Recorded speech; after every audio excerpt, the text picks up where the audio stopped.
This video was originally broadcast live on Twitch during Decaf Jedi's first year as a streamer. Expect janky video, questionable audio, and the usual poor gameplay. Enjoy!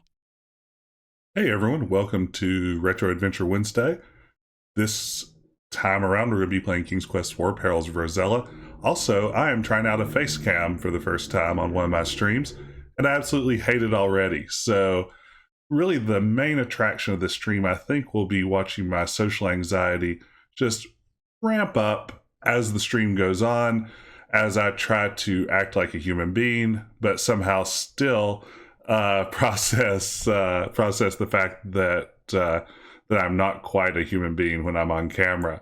But thanks. No, I appreciate it. Glad y'all could be here tonight. Yes, thank you. It's nice to see all of y'all over there in chat. So yeah, this is what I'm here for. And ScumVM is already disappointed ATM. That's also what I'm here for. So I chose tonight to play the AGI version of King's Quest IV. If you're not super familiar with Sierra's engines, AGI is the engine that was used for King's Quest 1, 2, 3, Space Quest 1 and 2, a bunch of their other early games. It was later replaced by SCI 0. King's Quest IV was the first game released for SCI 0, but because they weren't sure everyone would be able to play the updated fancy version with sound card support and all that sort of good stuff, they also released this AGI version, which apparently sold incredibly poorly, but at least one copy sold to me when I was a kid.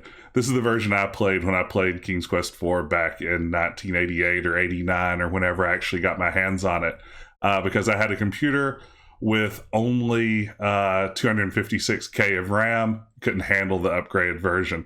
And yeah, one of the reasons, Cosmic Void, you mentioned the Star Trek Easter egg, that's one of the reasons I wanted to stream this version as well. That's in here. It doesn't show up in the SCI version, so that'll be fun too. So with all of that out of the way, why don't we go ahead and just get started? Thank you for joining me, everyone, and yeah, this should be a fun one. And it starts in the most fun way a video game can, with copy protection. Luckily, I have my King's Quest copy protection answer key right here. So on page 9 was the 7th word in the first paragraph. So let's reference the page. 7th word, first paragraph. Rescue. Let's see if this gets us into the game. I'm also going to go ahead and own up to the fact that I'm going to use a walkthrough tonight, mostly because I'm feeling pretty lazy and don't know if I want to struggle through this game. And trust me, as I was looking back through the walkthrough, I remember so little of King's Quest IV, it's probably been 20 years since I've played it, that there would be a lot of struggling. So I'm going to cheat my way through this one.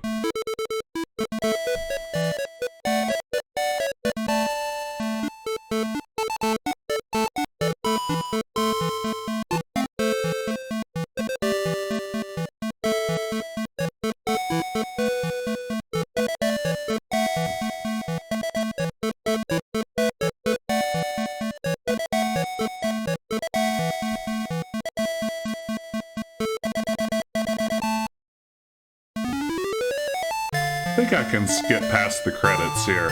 Let's see if we can jump straight to the opening cinematic now that Roberta's name has appeared.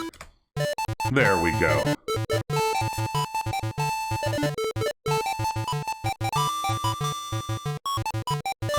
With the return of his long-lost son Alexander and the rescue of his daughter Rosella from the terrible dragon, old King Graham decides it's time to pass on his adventures hat to younger blood.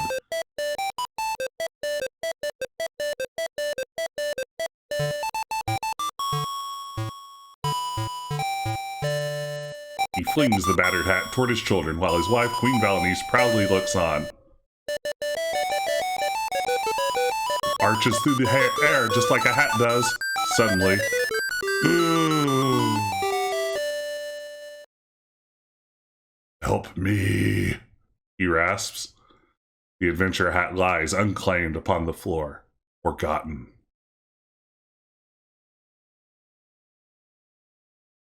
King Graham lies weakly in bed, Father Death hovering near.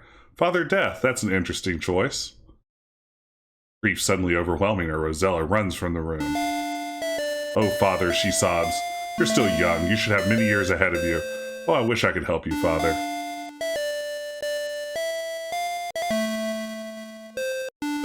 Do you really mean that? A soft voice asks. Rosella looks up and sees no one. Who's speaking to me?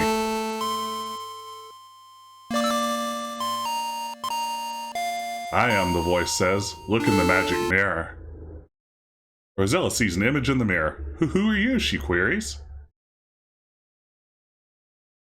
I am the fairy Genesta. In my land of Tamir, there's a remarkable tree.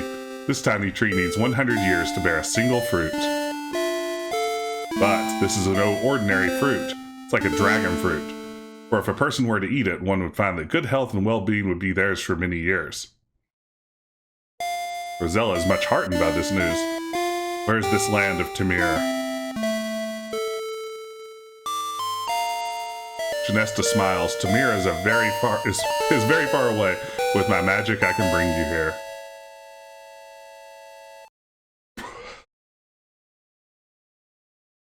Rosella senses there's more to the story. Again, Genesta smiles. Yes, you're correct, Rosella. If you're willing to come to Tamir, I will explain the situation. It seems legit. However, once I bring you here, I can't send you back. You'll have to help me first. Hey, there's Ripped Graham. Confused, Rosella says, I don't know. What if I can't help you or find the tree? Genesta pleads, you must decide now, Rosella. My powers are growing weaker by the minute. Now the fairy is but a faint glimmer and her voice barely audible. If you care for your father, say yes now. And suddenly she's gone. Yes! Okay, I came to a startling realization earlier today. Stick with me here, but Genesta is basically young Carol Baskin from Tiger King and Dances with the Stars. Young Carol Baskin coming up. 3, 2, 1. Let's get that close up.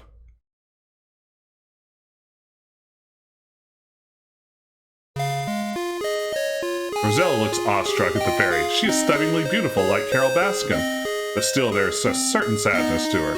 Finally, Rosella speaks. I know you would like me to help you in some way, but I don't know how I could help a fairy. Genesta looks sadder than ever. That is so Carol Baskin. You're wrong, Rosella. You see, I'm losing my magical powers. Yesterday, as I was strolling through the woods, Lalot, the evil fairy, caught me unawares and stole my magic talisman.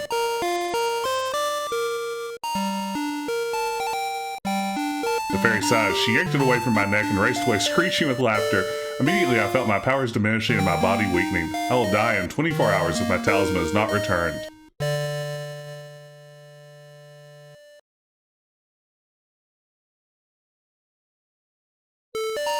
Intently, Genesta looks at Rosella. Lalot is very evil and will use the talisman to bring more evil to the Tamir. Now I fear it will contaminate my whole country. It's a country, huh? A magical land? Brother, I cannot send you home without my talisman. Rosella is unsure as to what she can do. Meekly she asks, I want to help you, but how? You can do more than you think, Rosella, Genesta assures her. I believe you will be able to penetrate Lalot's domain. Suddenly, Rosella remembers the tiny tree. Can you tell me where to find the magic fruit? Remorsefully, Genesta looks at Rosella. It will not be easy to reach the tree. It grows on a tiny island with a vast swamp on the other side of the Great Mountains.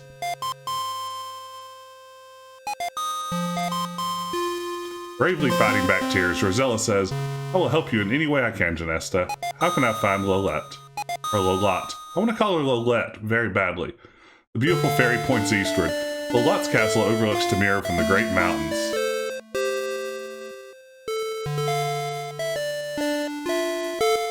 Genesta looks weaker as she says, there is not much more I can do, Rosella. As it is, it will be difficult for me to fly home again. One last thing I must do for you, though. I shall disguise you as a peasant girl so as not to attract attention.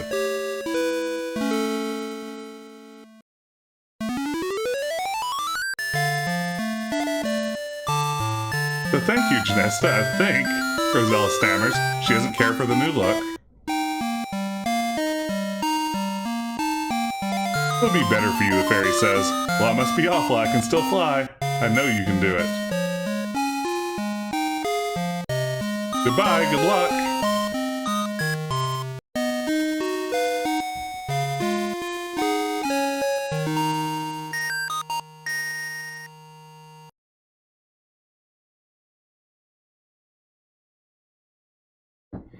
Well, you're on your own, Rosella. There you have it. All right, that gets us through the intro. Let's up our speed a little bit here.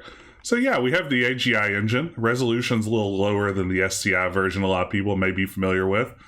Rather than the screen pausing when we type, we still have the cursor at the bottom where things stay active. Yeah, she totally does just peace out. One thing I noticed about the game as I was just loading it up earlier today to test it out and make sure I had it working, is that the writing is a little more, well, there's a little more of it to begin with, but I get the sense that Roberta Williams is sort of honing her craft here. There's definitely a little bit more flavor to the world that we see, and some beautiful scenes. A cold, shallow river carves its way through this lush, flowery meadow. That's not a bad description. You compare that to some of the writing in King's Quest I, big improvement.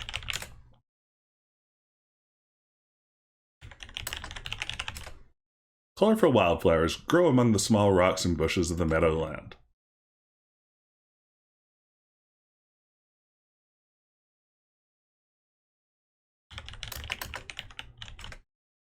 The birds are very pretty. Okay, so they're not all winners, but that's something. Well, I should mention, by the way, you already saw the ripped Graham sticker get slapped on the stream earlier. I have all kinds of new King's Quest themed stickers ready to be slapped. If you'd like to do that, you can just hover over the video window, select the sticker interface, and for a few bits, slap your own ridiculous King's Quest sticker straight onto the stream, many of which will seriously interrupt the whole flow of the event, which that's fun too. That's half the point. Was hoping Cupid would come.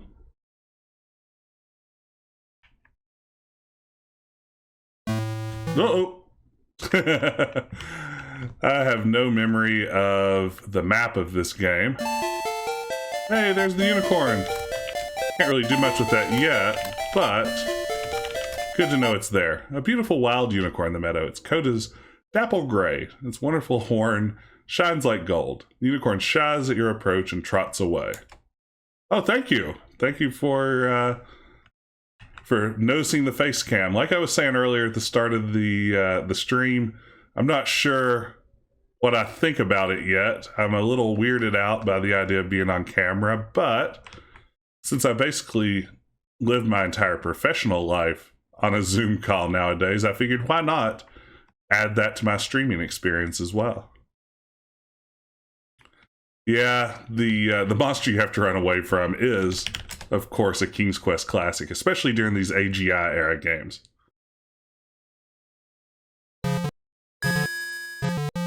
Okay. Boy, that frog is just a few pixels, isn't he? Large frog stares back at you with big bulging eyes. Let's see. Talk to frog. Ribbit, ribbit. What else did you expect from a frog? So I believe I need to give him the golden ball, which is around here somewhere. I did get a new webcam. Yeah, mine was liberated from my car recently when I left it there foolishly overnight. So this is a new webcam. It's a Logitech something. Okay, get ball. Oh, look under bridge. You kneel down and peer under the bridge. Aha! You found a small golden ball. You pick it up and carry it with you. All right. So we're off to a good start here. We have 1 inventory item, 2 points. Wandering around somewhat aimlessly, forgetting where I've just been. It's a King's Quest game, all right.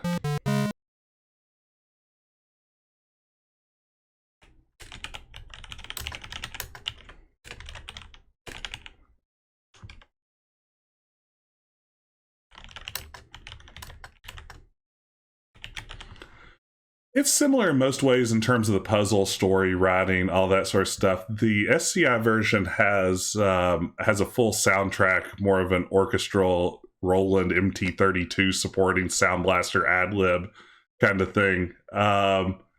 This one is missing all that. So, yeah, it's a simpler version. Why do that? I do give the ball to the frog, right? Oops, you scared away the frog.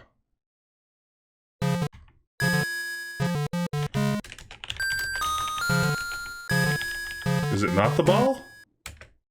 Maybe I'm misremembering. Yeah, the pausing the game when you type stuff in is really an advantage, especially when there are bad guys careening towards you and timing is of the essence.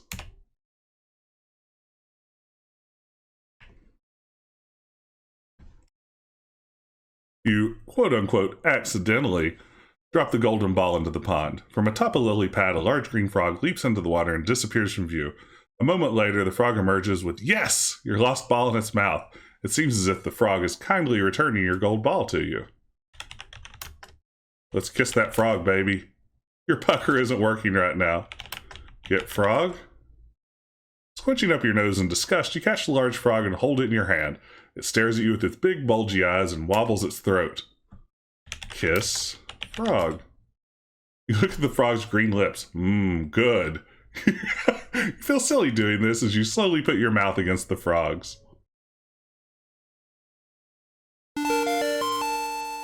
Suddenly, the little green frog changes into a handsome prince. Nailed it. Who are you? The prince demands. I thought you were supposed to be a princess. Why, you're nothing more than a peasant girl.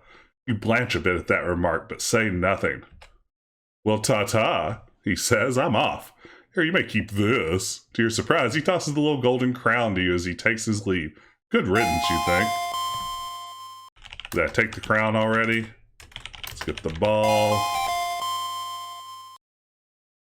Good. Yeah, she was willing to give that a try. Hey, it's Pan. See a lively creature who is at the same time both man and goat. He is a satyr, and his name is Pan. He seems to be greatly enjoying his flute music.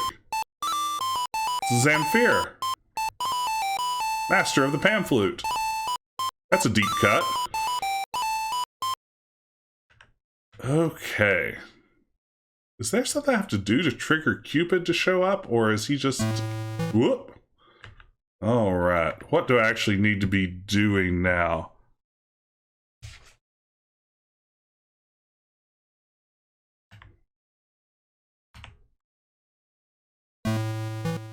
Ah! Not a fan of the giant.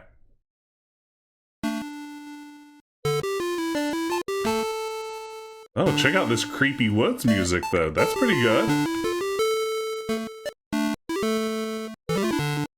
Oh, did I just walk into a tree and die? Yup. Here's another difference from the SCI version. We don't get a portrait of Roberta Williams when we die.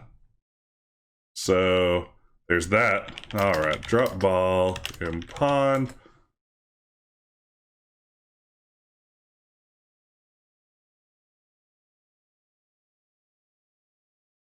Pick up frog.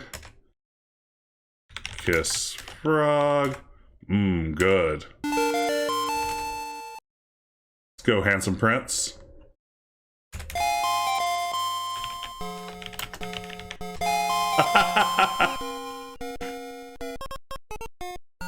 There's the Berta Says sticker. Always a favorite. Thank you for slapping that on.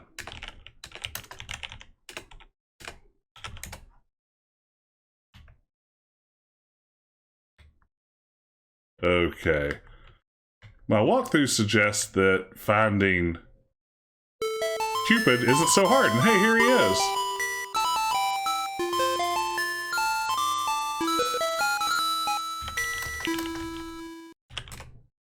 Cupid happily splashes and frolics in the clear water of the pool.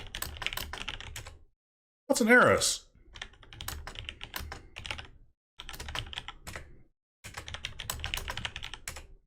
Okay, baby does work.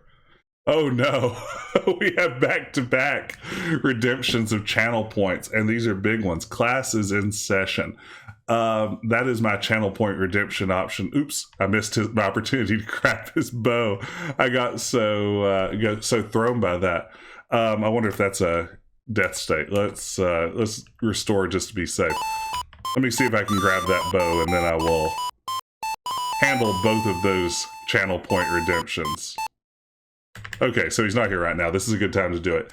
Class is in session. That's where I tell how I would teach about this game if I were talking about it in one of my video game classes that I teach in the real world.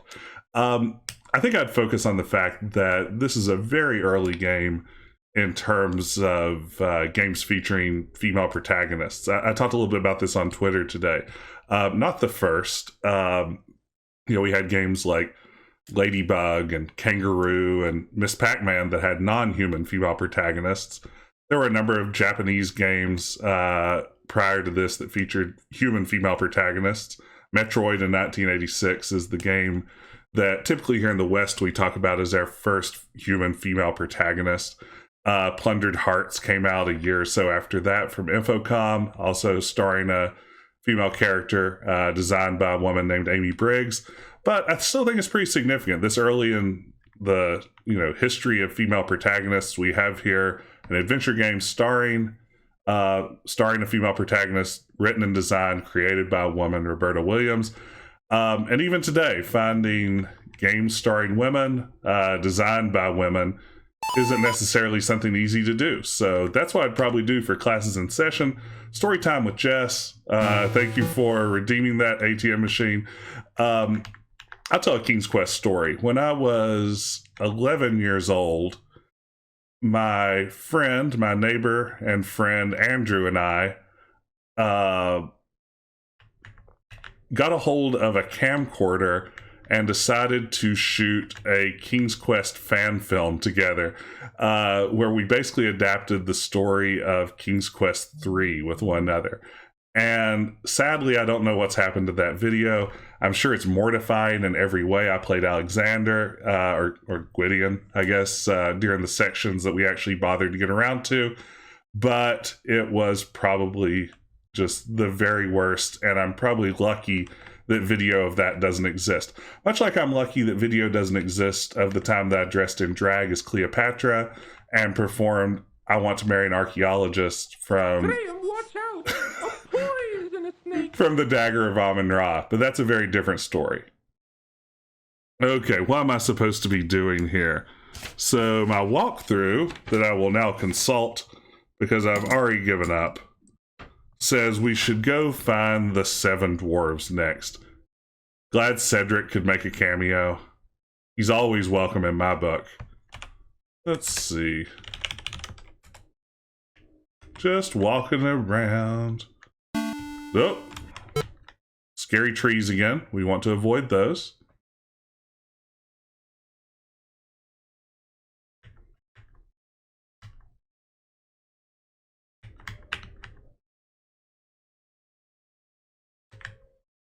I wish I'd bothered to review a map of this game before I started playing, because now I'm realizing I just have no sense of the geography of this game.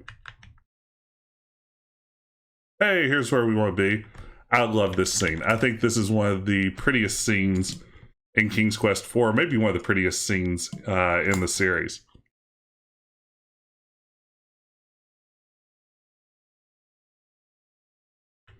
Ah, yeah, I can never remember how I should capitalize, or how I should spell dwarves, pluralize it. Wow, that's like the Space Quest door opening sound, huh? Okay, what do I need to do here?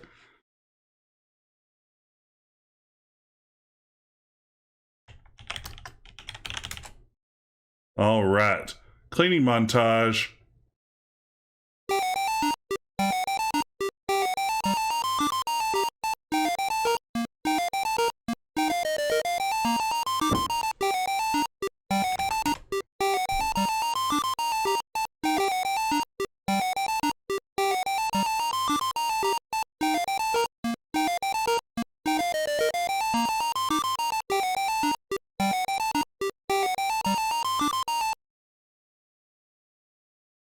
Here the dwarfs approaching.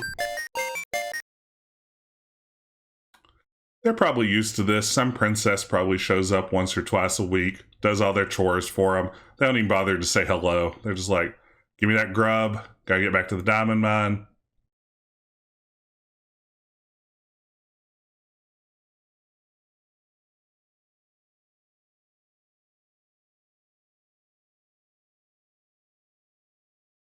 Seven dwarves seem very pleased that you tidied their messy home. One politely asks you your name. You tell him and he cordially invites you to sit down and probably eat with them. I didn't get to the end. You seat yourself at the table and begin eating the surprisingly delicious soup. That is interesting. Yeah, we had Gwydion doing chores for Manannan in the last game. This go around, we have Rosella doing chores here, sort of looking at the gender dynamics of the kinds of chores that they're doing, how they're approaching them. Oh no, classes in session. Why didn't I set up classes in session to only be a single redemption per episode? Gosh, what else would I talk about here? With regards to the gender politics, yes. No, I think it's interesting. You know, I'm thinking of some of the chores that Gwydion did, and what were there? There was feeding the chickens. Does this just keep going? Am I supposed to do something? You politely ask dwarf nearest, where are you from? Rosella, he says, you say Daventry? Thinks for a moment, never heard of it. You finished your soup. It was the best soup you ever tasted. Maybe you're just really hungry. The seven dwarfs finish their soup and announce they must get back to work before nightfall. Goodbye, and thanks for the soup, you call as they take their leave. Yeah, that's a good point. I think that if it were me talking about the chore and the gender politics stuff of it, I would probably say that, you know, Gwydion is doing, on the one hand, you know, a farm task like feeding chickens. He does some household tasks. A lot of them are pretty thankless. Here, this is much more of almost a surrogate mother sort of role, right? She comes in, she tidies up their beds, she makes them food, she sweeps the floor. I guess Gwydion does some of that too. But yeah, the idea that Gwydion does it under threat of death maybe adds a little bit of a different context.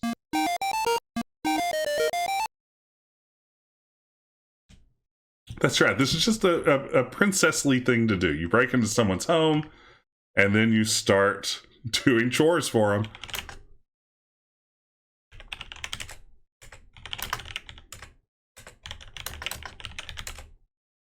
Pouch. Not a purse, not a bag. Get pouch. Thanks, Sierra.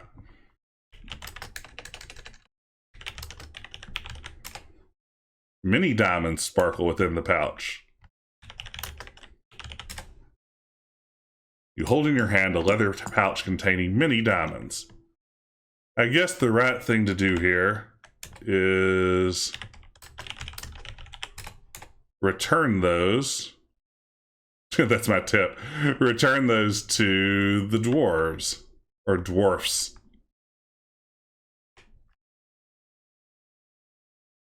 For someone who was so upset about being called, or being dressed like a peasant earlier, she did seem happy to go in and just do some domestic chores for some dwarves, huh? Whoa, nearly fell off there.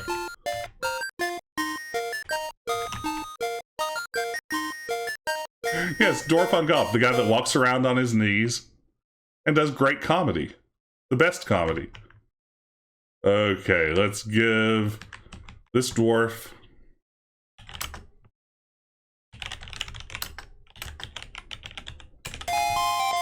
being an honest person, you offer the forgotten pouch of diamonds to the dwarf. His gruff exterior softens a bit. Nah, you can keep it, Rosella. We got plenty here. We also got an extra lantern we ain't using. Go ahead and take it. The dwarf's gruffness returns as he says, now skedaddle on out of here. Skedaddle. That's a great word. Walk off the ledge on purpose. Okay, I'll do it since you redeemed your points. Boy, I can't tap tonight.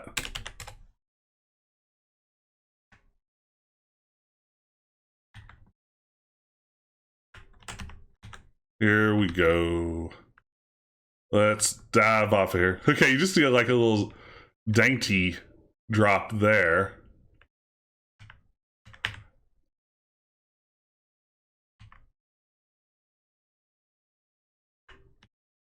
Okay, now let's go to the next room and see if we can fall an additional few inches to our death. Can I not get past that dwarf? Hard to tell. Well, I just literally can't walk up there. It's StairQuest, baby. I had it coming.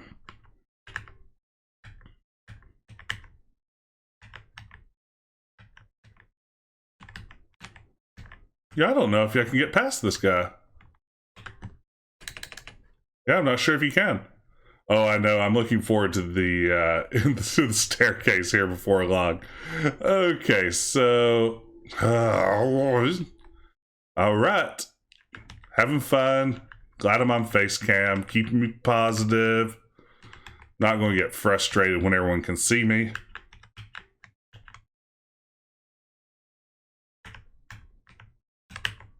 Haha! I have successfully skedaddled.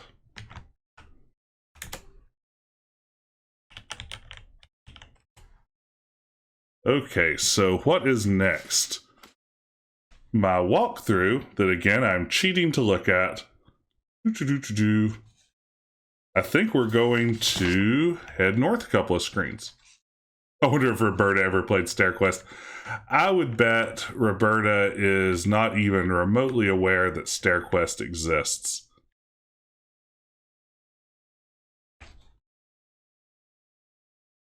Oh no.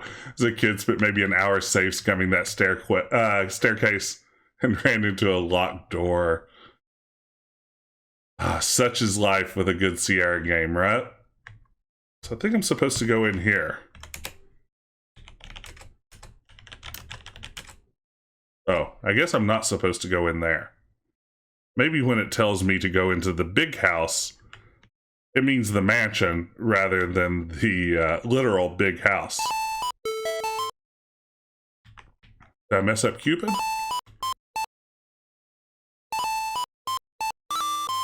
Would kind of like to... Here we go. This time I won't get distracted. Have a score to settle with you, Cupid. Oh no, you startled Cupid. He quickly jumps out of the pool and flies away in fear. Alright, that means now that I possess Cupid's bow, no one can fall in love. Yeah, that doesn't surprise me. I don't get the impression that Roberta or Ken Williams are terribly plugged into the gaming scene, much less the amateur adventure gaming scene at all. So yeah, that doesn't shock me too much. I would love to know her thoughts on it. I hope she would take it as sort of, I hate to use the phrase love letter because boy, that gets overused, but I hope she would take it in the spirit was intended as a tribute to her games and not me trying to dunk on her games.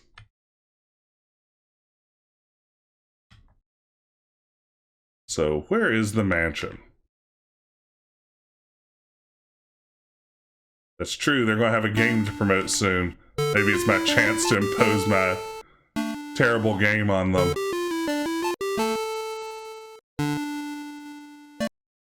Hey, this is a house. Let's see if going in here is what we need to do.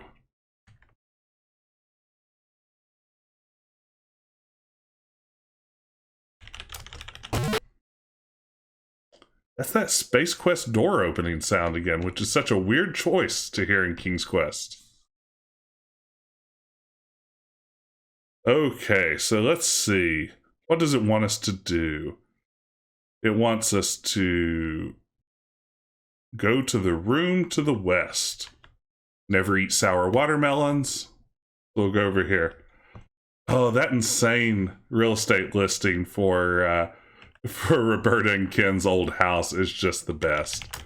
I need to dig that back up again.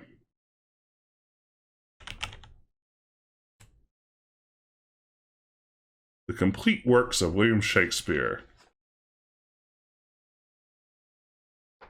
Let's see, is that the one I actually need? Yes, it is.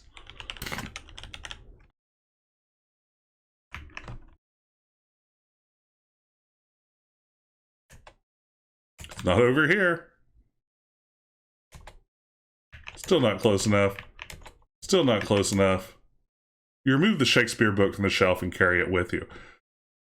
Now, the presence of a Shakespeare book in a King's Quest game raises so many questions about when it's set, what universe this is happening in, its connections to the real world. Everything about this is pretty troubling in terms of the questions it raises and fails to answer.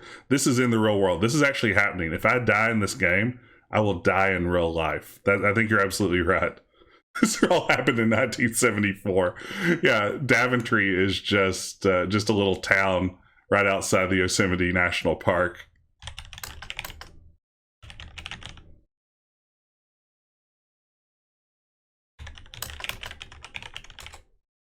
Doesn't know painting. An interesting portrait of a young girl hangs above the fireplace. You gaze at it intently and notice their eyes seem to stare at the left wall of the parlor. So let's see here. What do I do from here? Let's look at the wall.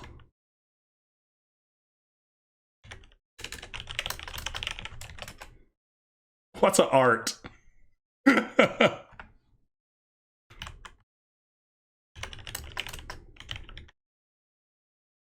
See a portrait hanging above the fireplace. No, Daventry Castle, I guess, has tapestries.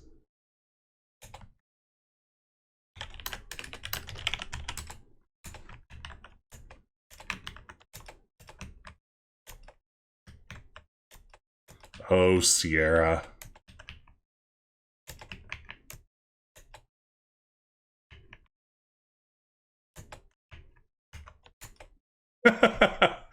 Behold, you've discovered a secret door. Now it's like the Colonel's bequest. Here we go.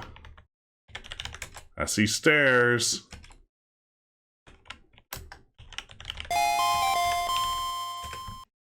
Narrow steps spiral dizzyingly upward. Okay.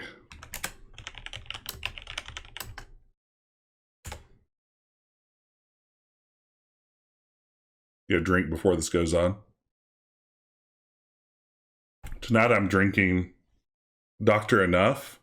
It is Northeast Tennessee's finest lemon lime soda with, let me make sure I get this right, 220% of your daily allotment of thiamine. So I'm running on a thiamine high right now, which is explaining why I'm gaming so well. Oh, this is strong. This is like medicinal quality lemon lime soda.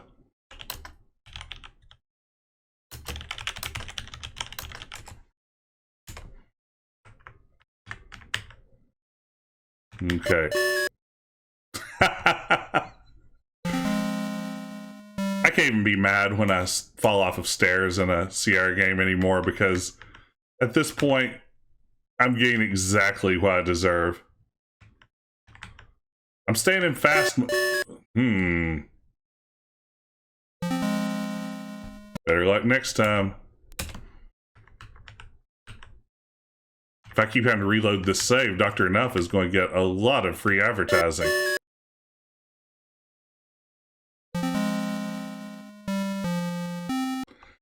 Yeah, Iceman was really kind about walking you across the room when you needed to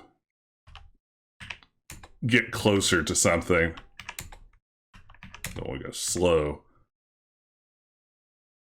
So, like, I'm not even sure in a 3D space how this is supposed to work. Like, to me, whoa. To me, I felt like when I got up to the top there, up to this little section, that I should be pressing down to continue, but in fact, it wants me to press up. No.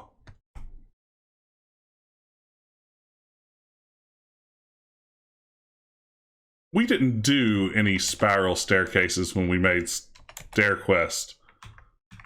And I kind of regret that missed opportunity to really do this to players.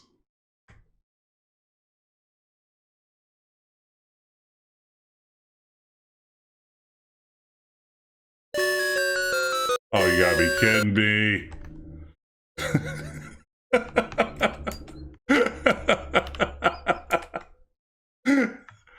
I love it. It is so good.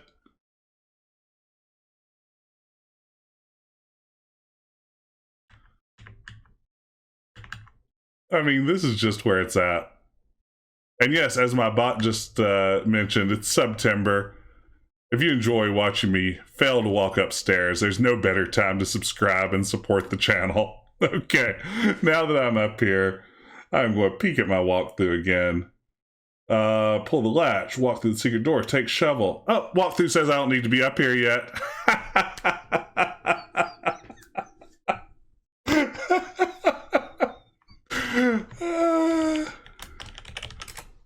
Let's see the organ. I'm going to sit. Okay, so I'll move in front of the bench. Sit. You can only remember one, quote, oldie but goodie.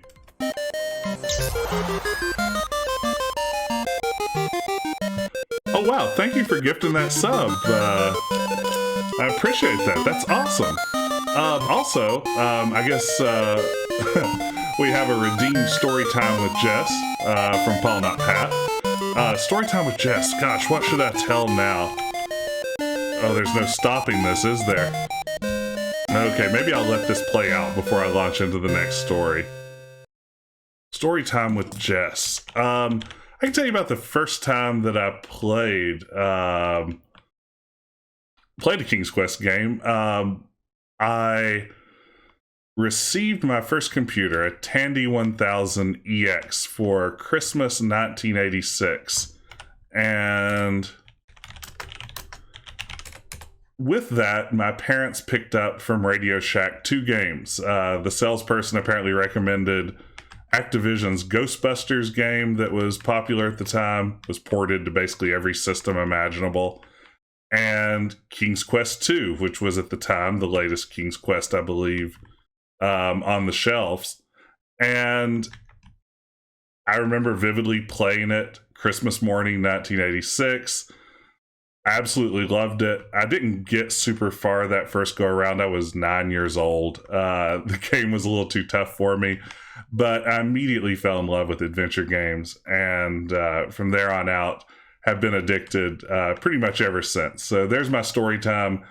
That was the story of when I first played King's Quest.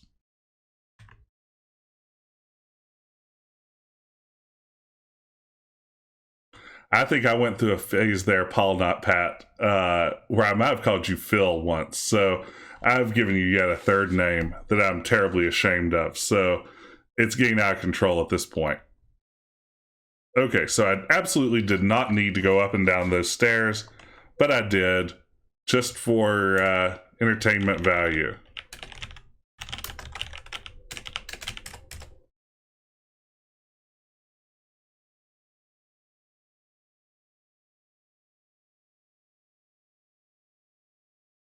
And I think we are ready to tackle this challenge.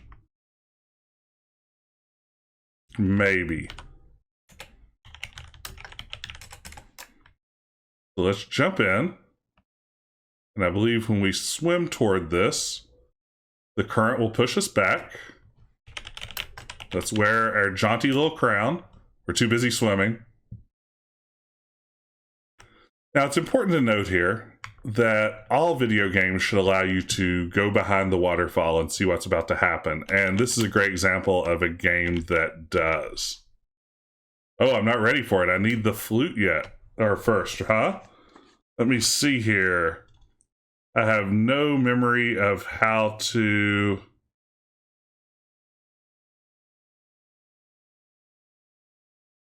Do I need the flute? My walkthrough doesn't seem to think I do.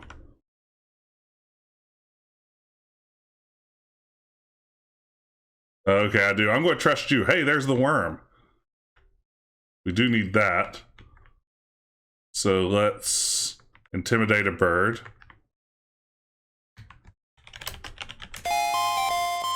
I love Rosella just exploring the magical land of Tamir, seeing a worm on the ground, and just being like, maybe I should pick that up, just in case. I believe the board may be behind the waterfall. But let's find the lootist.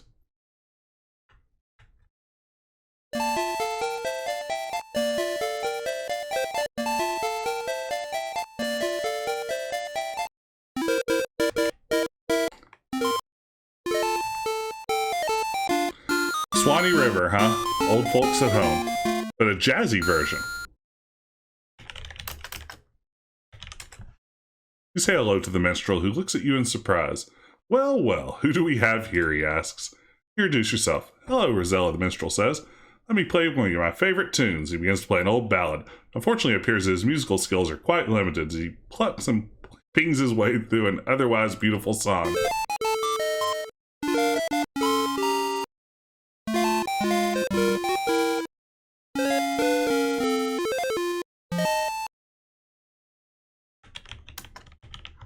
Redeeming bins.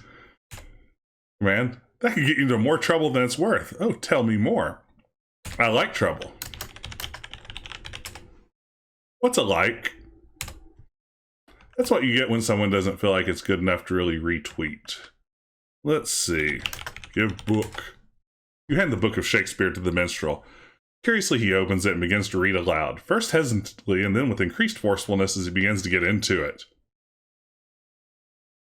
Suddenly, he stops and looks at you. This is wonderful, he exclaims. This gives me a new lease on life. No longer am I a mere minstrel. Now I shall become a famous actor. To be or not to be, how's that? And gives you his lute, bids you farewell, and wanders off to stardom.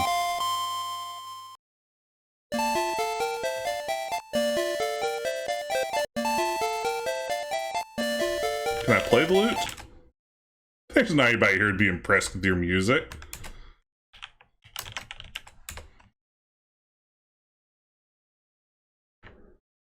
I don't know who you're trying to impress, Rosella. Walking around in your peasant garb with your lute.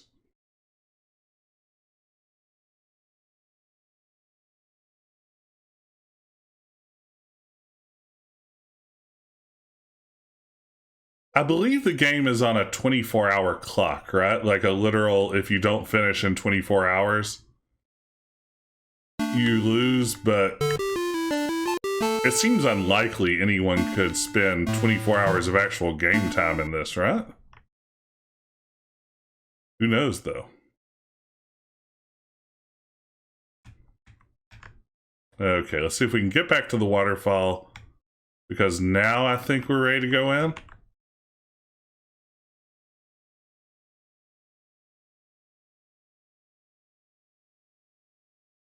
That's right, yeah, as you start to complete quests and stuff, it also moves it through.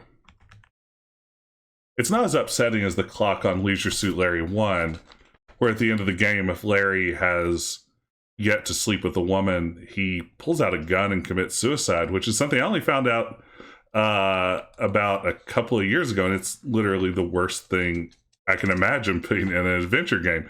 Even a Leisure Suit Larry game. It really takes the cake. Oh, wait, I was supposed to get the flute, too. Gosh darn it. Okay. We're getting serious now. We're kicking into fastest speed. Yeah, if you wait too long in Leisure Suit Larry, he literally shoots himself, and it is animated. There's a special sprite for it, and everything. It is puzzling that they would include that.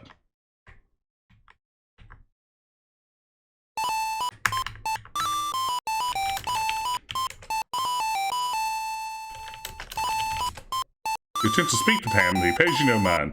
Oh, I guess I play lute?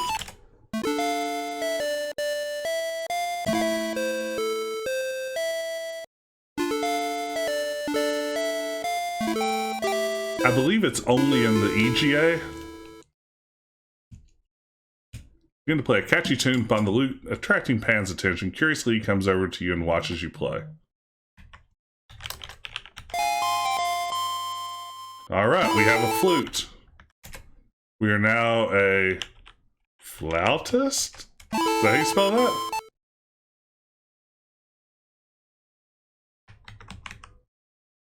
Yeah, it is a really poor decision. In a series that is known for its poor decisions, I think that, you took too long to finish the game ending in Leisure Suit Larry, maybe it's worse. Oh, same game name, Fluter. That's right, that's how you do it. Okay, frog action. Here we are. We're behind the waterfall, where every game should strive to be. Uh-oh. Got some serious Gru action.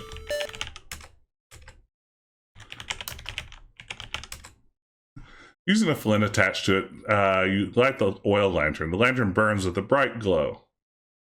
Oh, there's a board back there I need to get. Yeah. Did that show up in the look? What's this? That's a cave behind the waterfall. See an old board. Thank you for the reminder.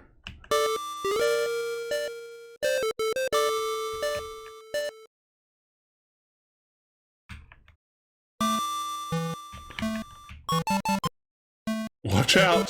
Oh no, caught by the vicious troll. Fate be what it may, you're dragged off to beat it. It's a curious way to say words. Okay.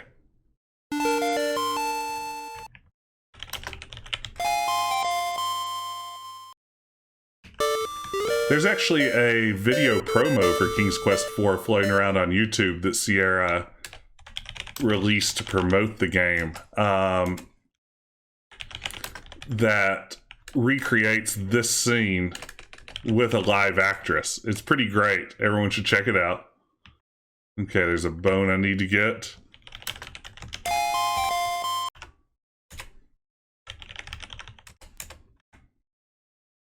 Okay, let's not get eaten by a Gru, if we can help it.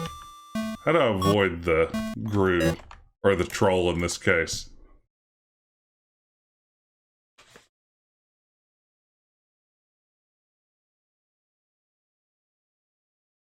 Did I just get the bone and leave? I think I just get the bone and leave.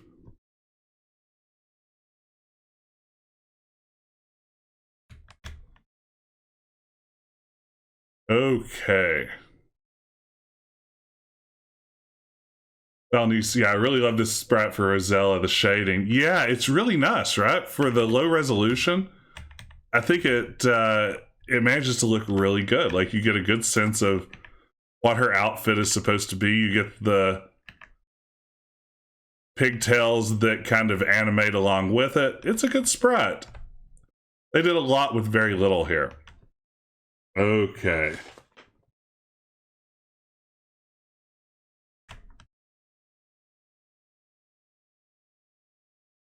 All right, let's just go up.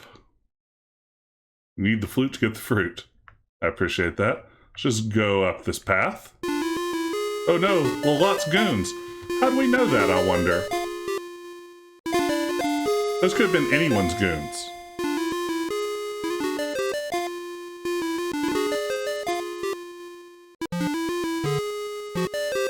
Well, my pets, Lolot hisses, what have you drug home today? Lolot gives you the once-over, and as she does, her red eyes begin to narrow. Are you a foolish girl who wandered here by mistake, or are you a spy sent here by my enemy Genesta? The latter.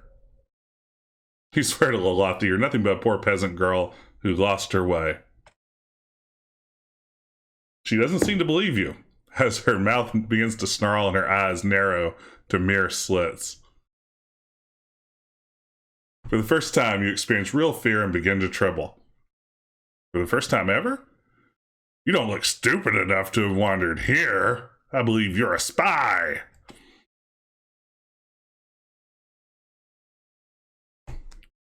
Take her to the cell.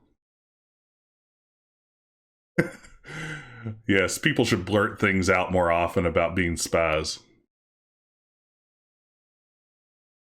All right, sweet cell. So, freelance goon. Yeah, the goons march is great. Yeah, being tied up and waiting for that dragon is nothing compared to this. Okay, we have Paul, not Pat, requesting beam me. This is one of the Easter eggs. I'm not sure if you can do it yet. Can you only do it after you've defeated a whole lot? Let's find out. Okay, either this version doesn't have that. Maybe I've got a patched version, or I think you can only do it later in the game. But we will come back to that. Your redemption will be redeemed.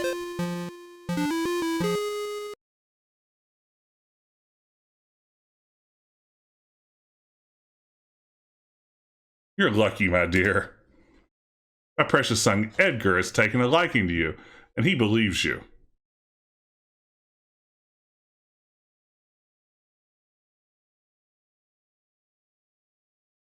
He's convinced me to give you a chance to prove your innocence. You glance at the homely young man staying next to Lolot. He blushes. Lolot continues, I wish to own the unicorn that inhabits the meadowland. No problem. Bring me the unicorn, now she'll not only set you free, but reward you as well. To her henchman, Lolot orders, go, take her back to the forest.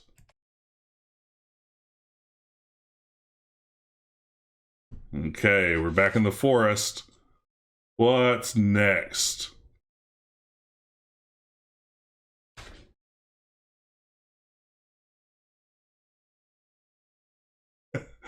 Oh yeah, the class and session's been redeemed twice now. I don't know if I have. I don't know why it says BAME across the bottom of my screen. I don't know if I have a good third class and session.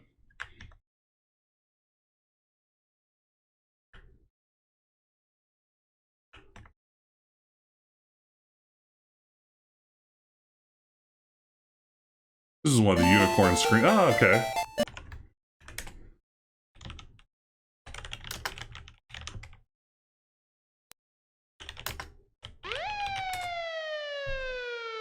It's Jim Walls.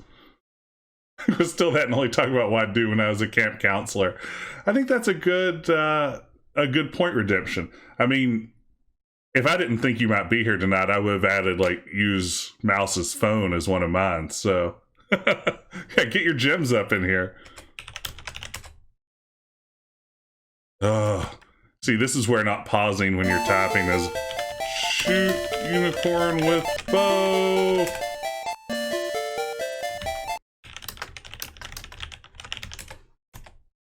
Don't have it.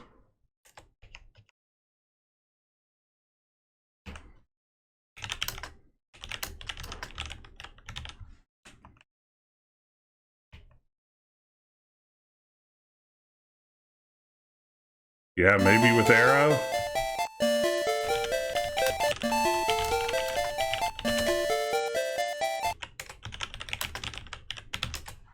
Oh, come on, Sierra, don't do this to me. You're better than this. I know you're not. Let's just try shoot unicorn with arrow.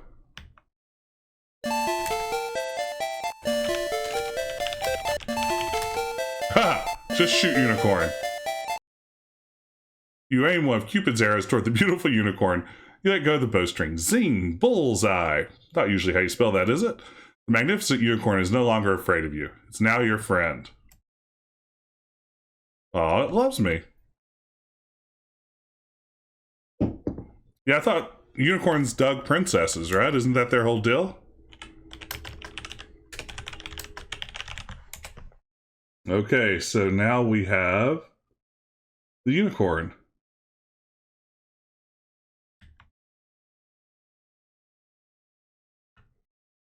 I think now we need to go to the fisherman's house. True, she doesn't look like a princess.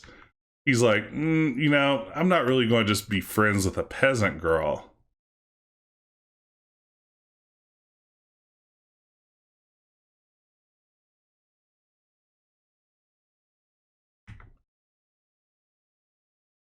Right, nor you'd be surprised just how few questions professors actually can answer.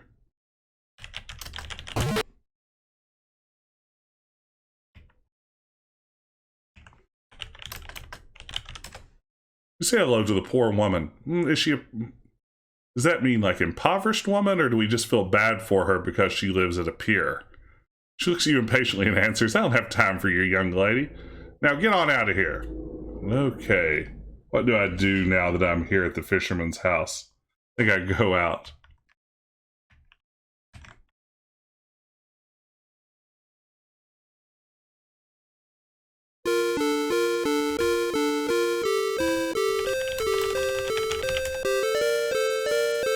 You say a few words to the fisherman. However, you must have other things on his mind. He seems to ignore you.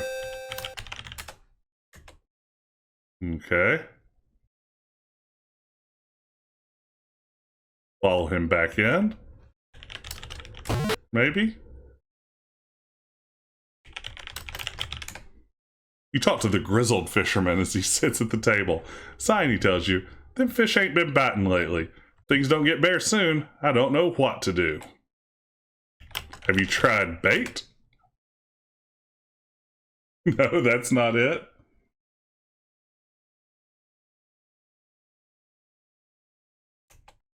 I guess I could give him the pouch o' diamonds.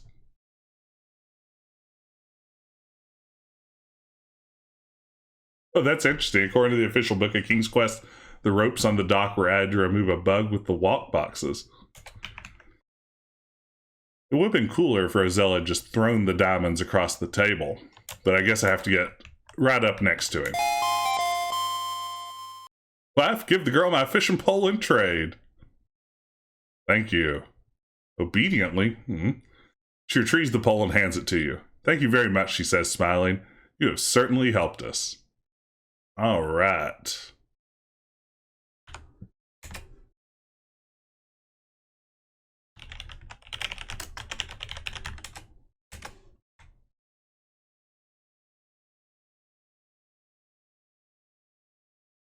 Oh, I don't know if the unicorn wandered off. That's a good question. Maybe I'll do my fishing and then see if the unicorn is in its unicorny place.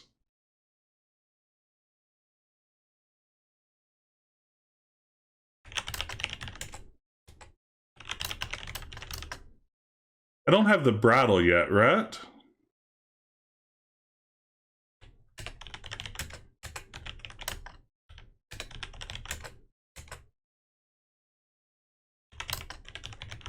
Guessing I use the pole now. I'm going to fish with it. There we go.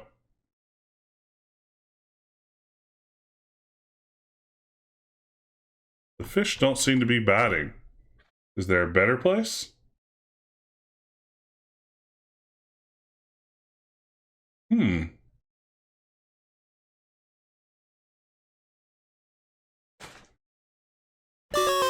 My walkthrough seems to suggest that they will be biting.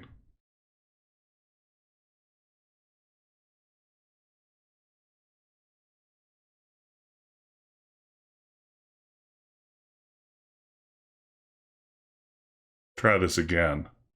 Oh, gain of fish is random. Terrific. Love it.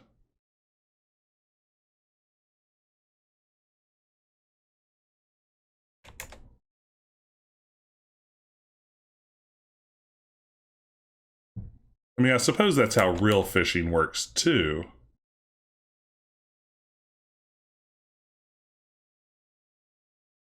Yeah. No wonder he was so frustrated. Oh, here we go. Eagerly from the end of the pier, you fling the bait and line of the fishing pole into the ocean. Almost immediately, you feel a sharp tug on the line. Something pulls and fights your line as you slowly reel it in. There it is. You've caught yourself a fine, fat fish.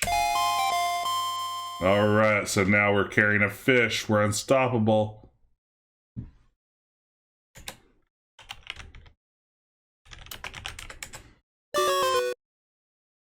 So we're going to try to go to Genesta's Island, which may be this way. Nice.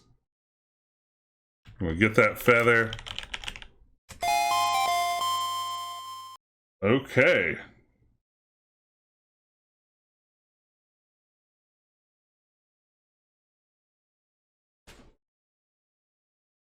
Yeah, maybe we will check on the unicorn.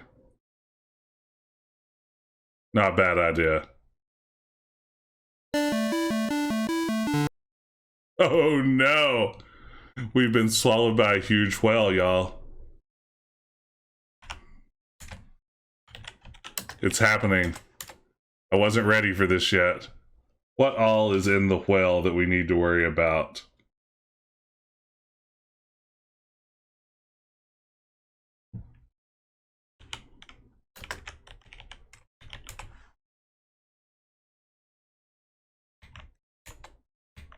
Where is the bottle?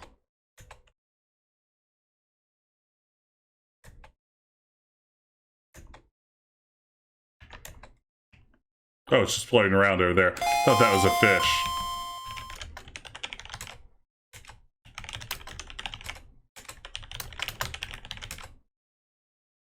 Oh, there's a note. Get note. Don't get Dick Nolte. Read note. Anybody out there? I had a condor drop this bottle in the nearest ocean to beg for help with King's Quest 1. Help me fight this fire-breathing dragon.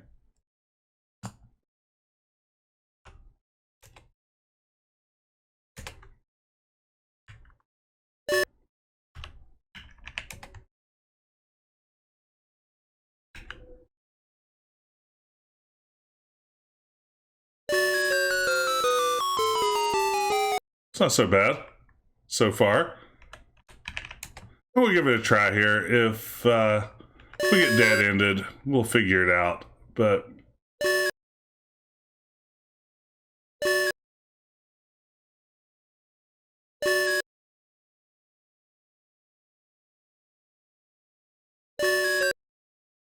yeah, I came way too close on the first one. Now everything else is going to be disappointing, huh?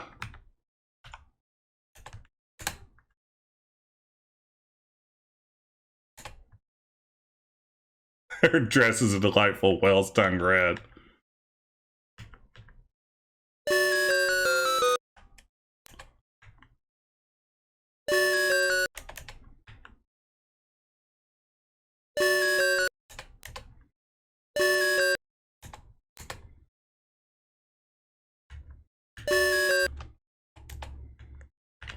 This is, of course, one of the more infamous bits of the game.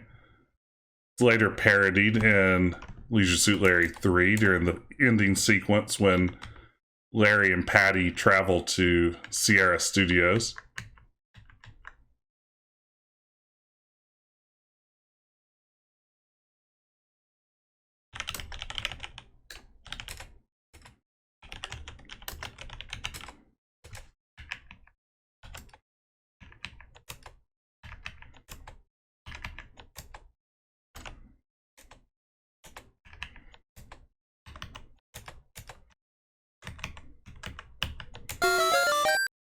All right.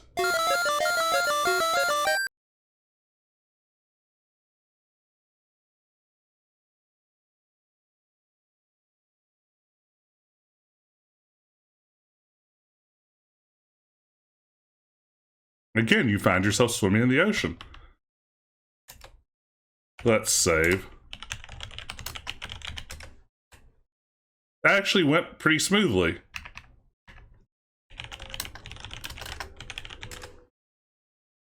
You throw the stinky dead fish to the pelican. Greedily, he catches it in his large bill.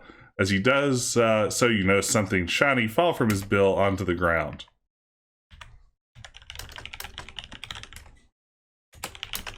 Let's get that whistle.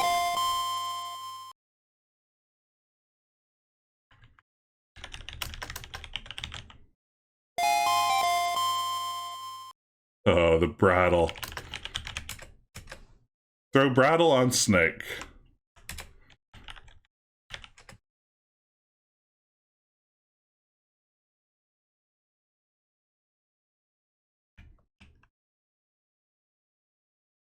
Okay.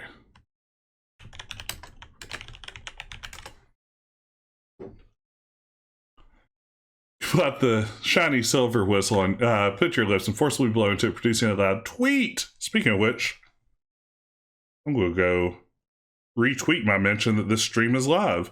What great timing. Here, watch me tweet while I am streaming. This is good content. To your astonishment, a friendly dolphin appears just offshore and jabbers excitedly at you. Red dolphin?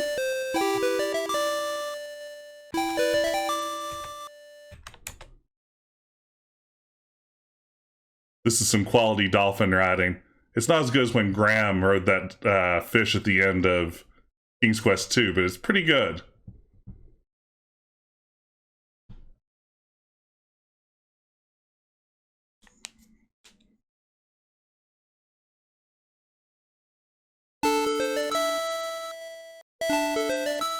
Outstanding. Now let's see if we are in fact dead-ended.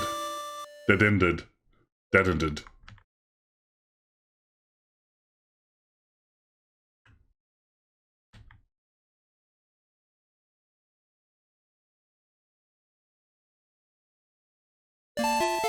Sweet.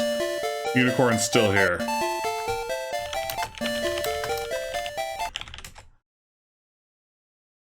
Wait. Huh.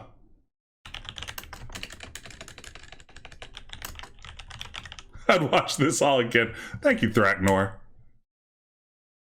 It would not do you any good, as you could mount the unicorn, you could not guide it. If only I had a bridle, huh? Let's try to put bridle on unicorn. As the beautiful unicorn offers no resistance, you gently place the bit into its mouth and fit the bridle and its reins over its majestic head. The unicorn, Space, looks at you with curiosity. Ride unicorn. You nimbly mount the magnificent unicorn, grab the golden reins, turn the unicorn's head, and set off toward Lolot's castle fortress.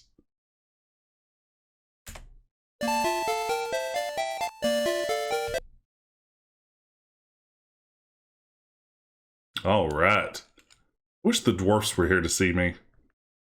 I feel like they would be impressed by this. A peasant girl riding a unicorn.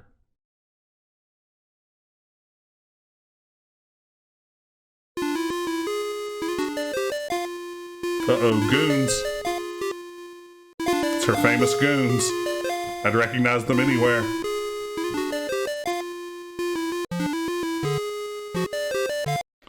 So Lolette says, or Lolot, I'll never quit calling her Lolette. I hear you were a good girl and brought me the unicorn. I'm almost convinced she might be innocent after all. But she clears her throat. Not quite. Uh-oh. This doesn't sound good, do you think? Lolot continues, I'm desirous of the hen that lays the golden eggs. Currently the hen is kept by the ogre and his wife. Bring me the hen and you shall have your freedom and a great reward. Take her away, Lolot orders her goons. I love the consistency with which they are called goons. They're never henchmen. They're never flying demon creatures or whatever else. They're always goons. Thank you for the consistency.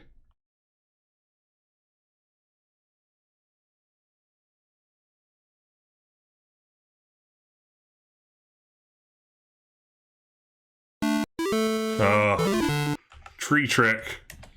Killed by a tree yet again. I probably should have started a death counter for this game. Actually, haven't died as many times as I would have expected for an AGI game. Oh, hey, it's the ogre's wife. Trees really are the worst enemies in this game. I mean, they're no brambles from King's Quest 2, but they're not far off.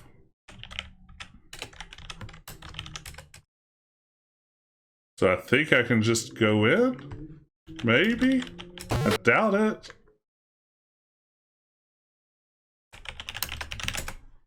Too late! You weren't fast enough, Rosella. You're nothing but a bite-sized morsel for that big dog. Burp! Burp. Okay. Lord, I was born a brambling man.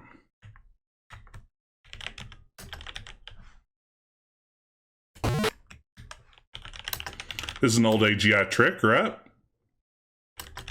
We'll just tap it before we walk in. Okay. Quickly, you toss the bone to the big dog, who catches it in midair. Happy with his surprise gift, he takes it to his favorite rug, lies down, and begins gnawing on it. He seems to have completely forgotten you. Great. A pretty scary dog. Okay, now that we have the dog, we need to head upstairs and take an axe. Can you pet the dog? Oh, this is a great point. Can you pet the dog? Not this dog. You can't pet the dog. Good to know. It does imply that maybe there will be a dog you can pet later, though, right? Okay, so we have the axe.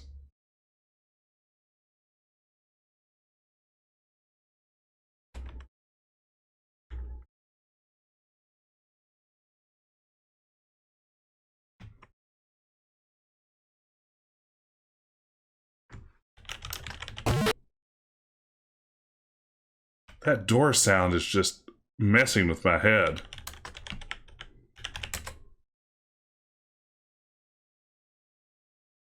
Is there anything in this closet that I actually need to get? You hear the ogre coming home. You hear the ogre in the house. The ogre roars, fee-fi-fo-fum. I smell the blood of a Daventry one. Quiet, you old goat. That's just a deer you smell. You know how you get.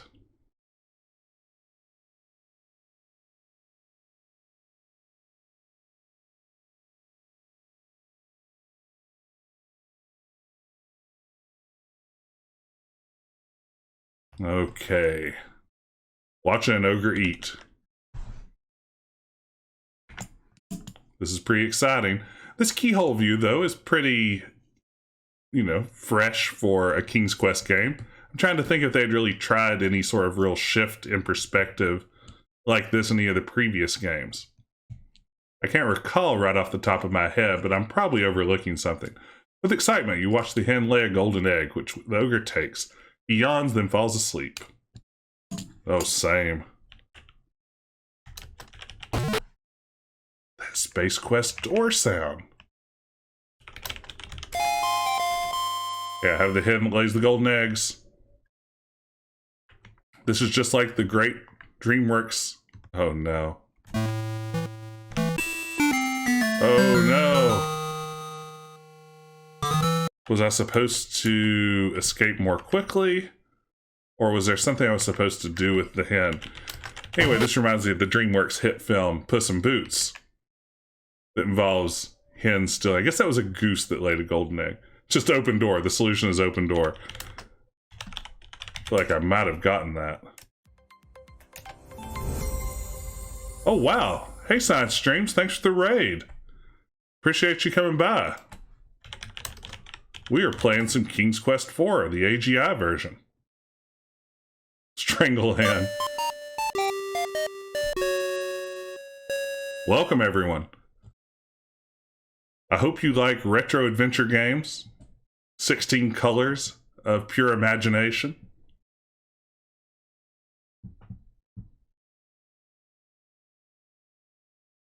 Watching an ogre eat his meal through a keyhole.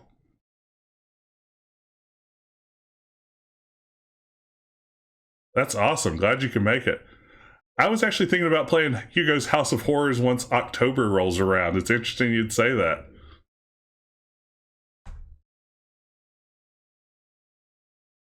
Okay. Let's save this time.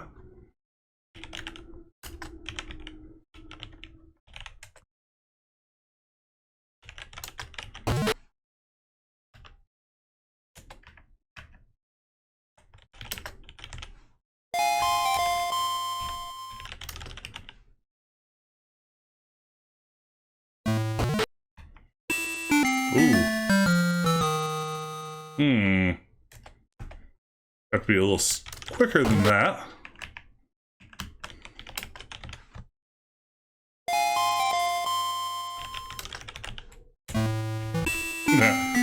Yeah, that wasn't it. Fastest may not be my friend. Lots of good deaths here. That's what we're here for. Okay.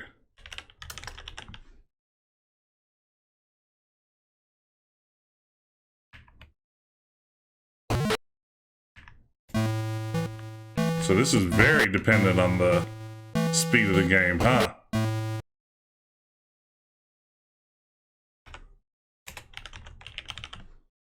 Okay, so with the hen in tow, I think we're ready to go back to low lot. Return the hen that lays the golden eggs. Not the goose that lays the golden eggs. This is a very different animal. Totally different bird. And we will see where we're at. We'll get another appearance by Lolot's famous goons.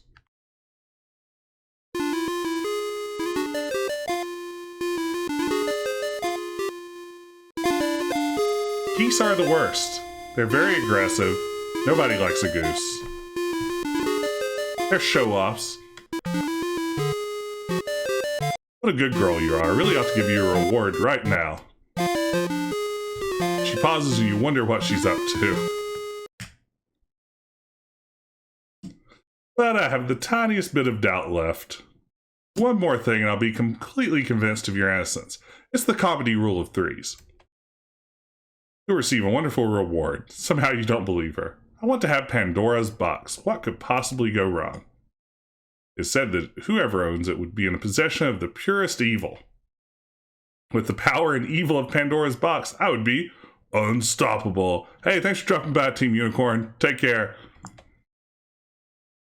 Your terror returns as you realize what an evil being Lolot really is. Hey, thank you very much for the follow. I appreciate it.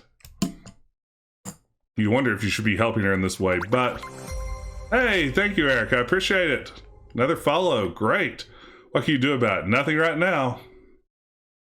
I don't know the whereabouts of Pandora's box. You must search for it yourself. Again, she orders her henchmen to take her away. All right, now it's henchmen. For the first time, they haven't called them goons. Okay, so Pandora's box. If you're just joining us, I do appreciate it. We're playing King's Quest IV, the AGI version. Is henchman an upgrade over goon? I think so. I think henchman implies a greater degree of respect there. Oh, we have a redeemed save game name. We get this capitalization correct. What's in the box? The little 7 reference there. Alrighty, so I have no idea what to do next. As I said, I've been cheating my way through tonight with a walkthrough. Why stop now? West, south. Oh no. Okay, killed by trees again. Hey, and Paul redeemed story time with Jess. Goodness, I've told a lot of stories already tonight. What else is there left to tell? How about a story about King's Quest V? I'm out of good King's Quest IV stories. But King's Quest V story, that was also a Christmas present. I believe in one Christmas, this is sort of a banner year of a Christmas for my family. I'm pretty sure that I got King's Quest V, Leisure Suit Larry 5, and Space Quest 4 all at one Christmas. Watch out!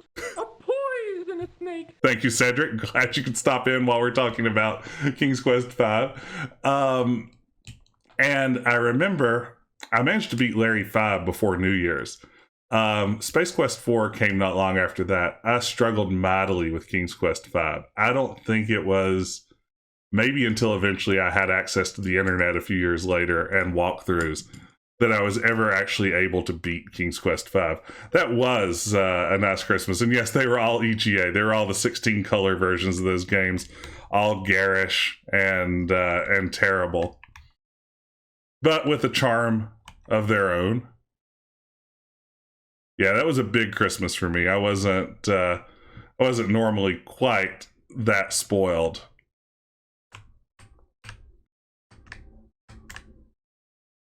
There's nothing like your mom buying you a Leisure Suit Larry game.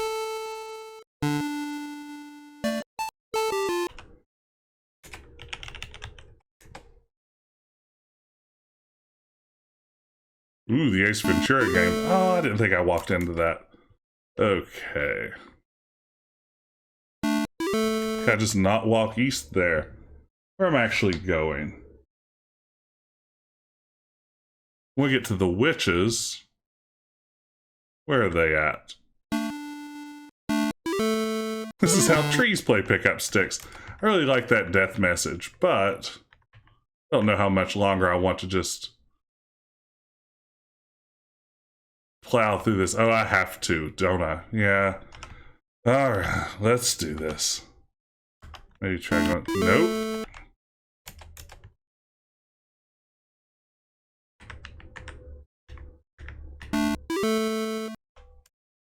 Is there a trick here that I am clearly missing out on?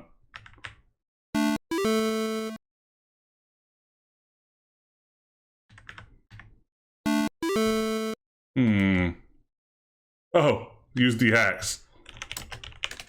Yeah, trees hate axes.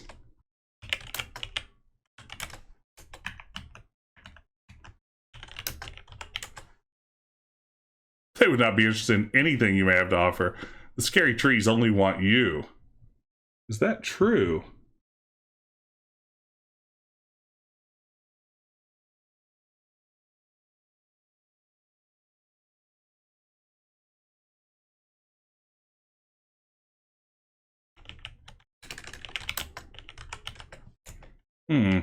Doesn't seem to want to do it.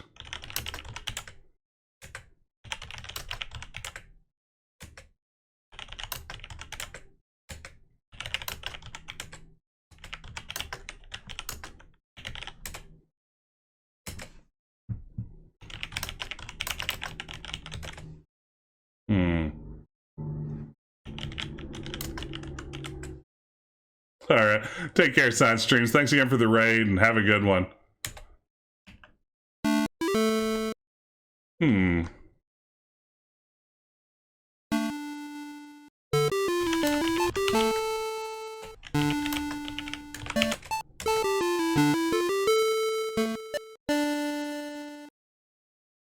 At the suggestion of an axe.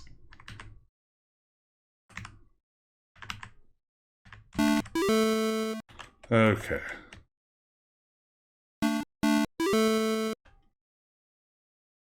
This is far worse than stairs.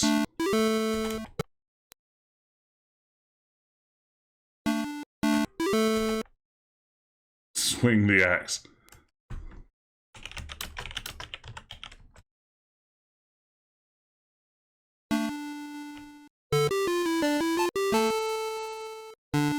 Do I have the axe?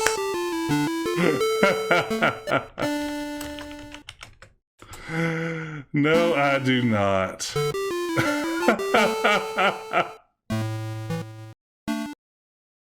Can I get back in, or is that ship sailed?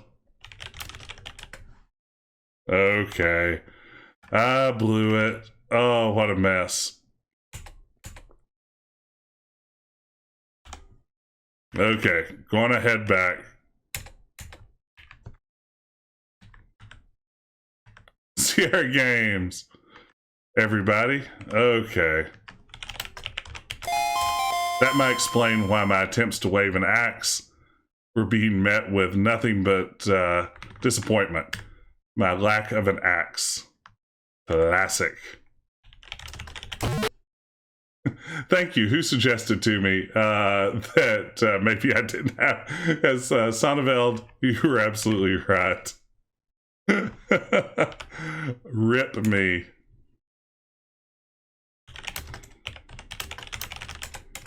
Okay.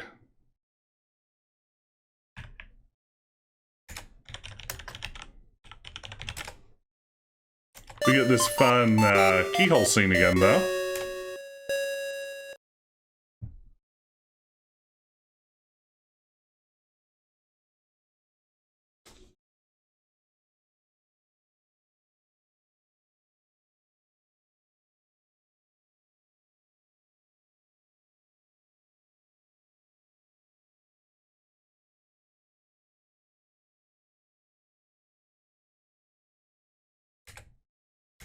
Okay, hen is on the table. Ogre is asleep.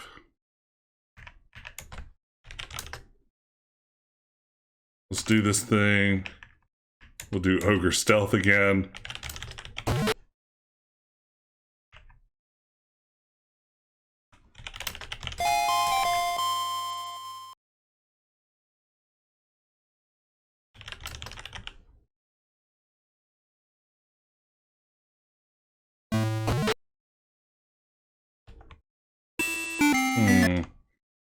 We'll do that.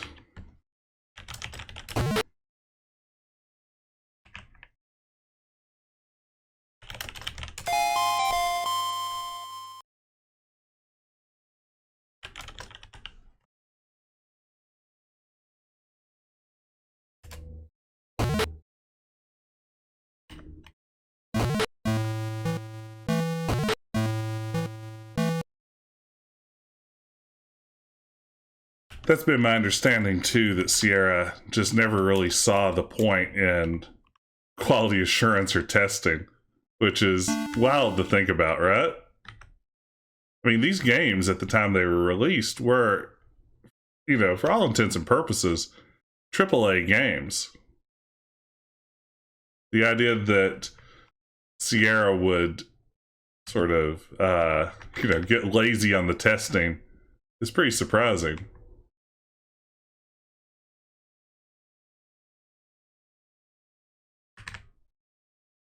Yeah, in terms of the technology, you know, Sierra was a industry leader through this period.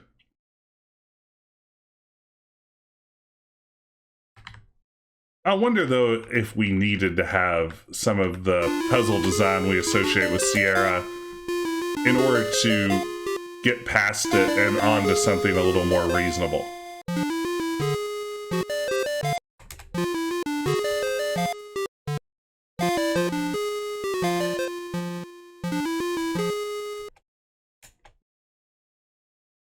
Yeah, onto missed puzzles.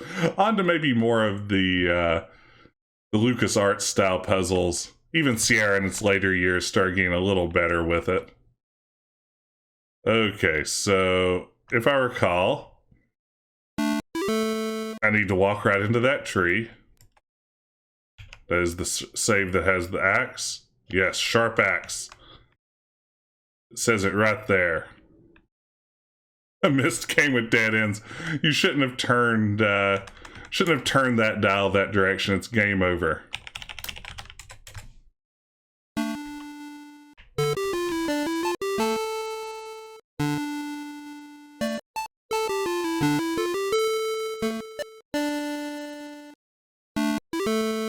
Oh, come on.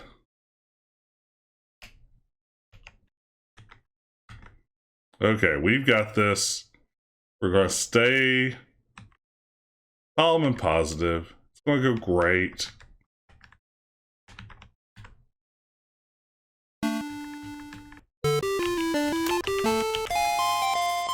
Yay! They will not bother you any further. They better not. Do I need to do it again here? It's not necessary anymore. They're vicious looking trees, aren't they? Best to stay clear of them. Your pucker isn't working right now. Trees now believe you have an axe. I've convinced them of my axe having. Miss Rosella's real power is axe having.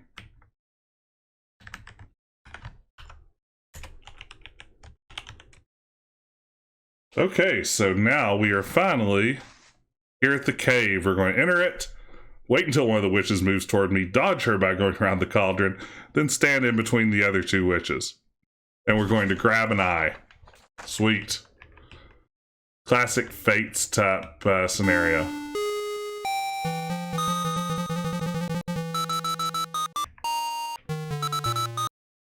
Watch out! Too late!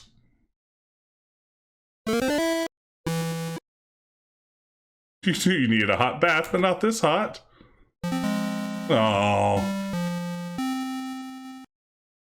Cave definitely has Hagatha vibes.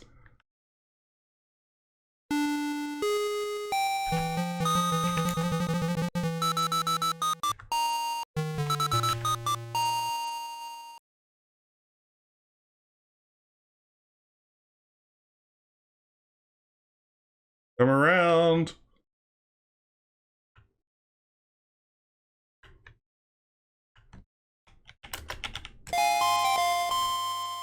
Give us back our eye. Never. Is there anything else I need in here? Let me look at my walkthrough and consult that before I move on too quickly. Let's see. The walkthrough says, get the eye, leave the cave and go back inside. Then they'll throw me a scarab. All right. Stealing from a witch, how low can you go? It's true. I wish this was King's Quest 2 with the Batman car in the cave. By the way, if you're just joining us, first of all, thanks for joining me while I play King's Quest 4, Perils of Rosella. Also, just a reminder, if you'd like to have fun and slap a sticker onto the stream, all you have to do is hover over the video window, and for a few bits, you can use the sticker interface there to slap on a custom sticker. There's still, I think, a few King's Quest stickers that haven't been used tonight. So if you're in the mood, there's a fun Casima sticker that I'd love to see slapped. If you re-enter the Dismal Cave, 3 one-eyed witches throw something towards you which lands on the ground. Here, take it. It'll ward off the undead. You'll need it. Now please give us our eye. Throw the glass eye to 3 old hags who once again take turns peering at you. Come closer, we'd like to give a little gift to you.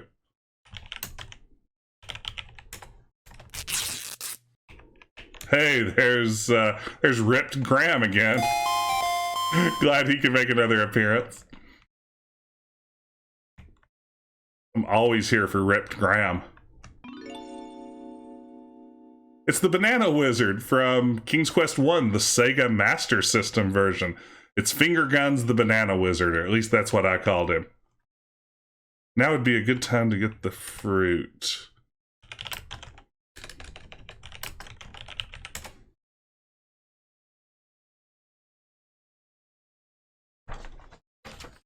Crease me up, woman.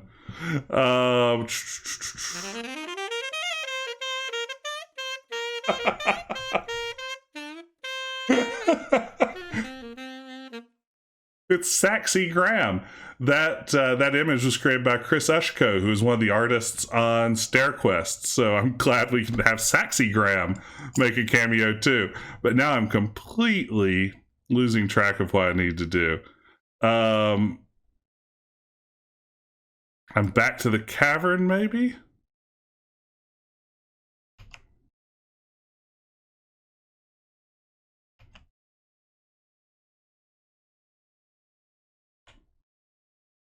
So glad to have Saxy Graham.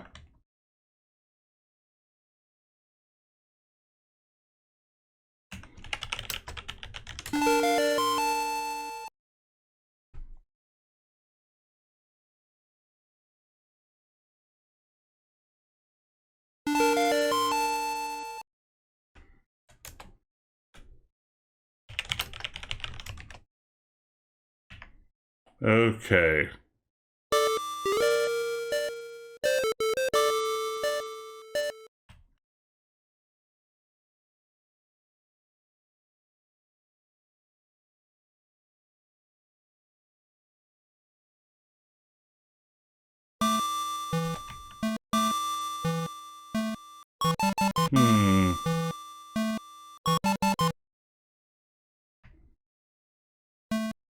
Not sure what I need to be doing in here. Let me look at my walkthrough more closely because I am just sort of blindly following at this point. Walk to the east, but not too far. Go south for as many screens as you can. Yeah, this is getting the fruit now. Okay.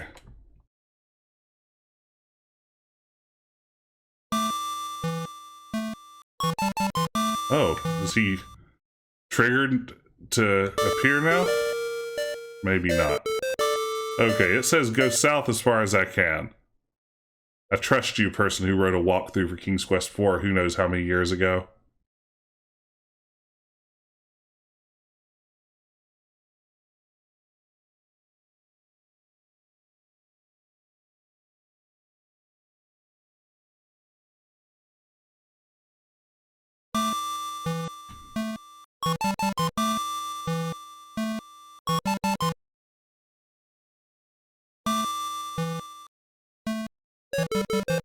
Fate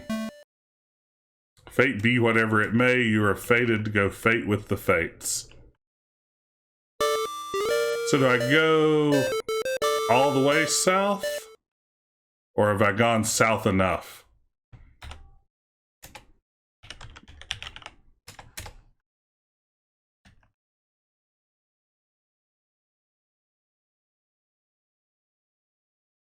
Got it.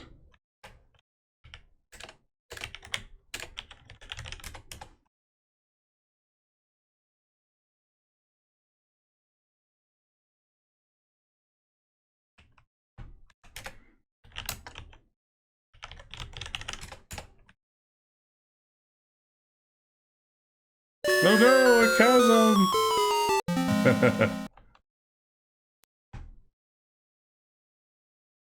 That's so wrong. The fact that the light doesn't allow you to see the chasm.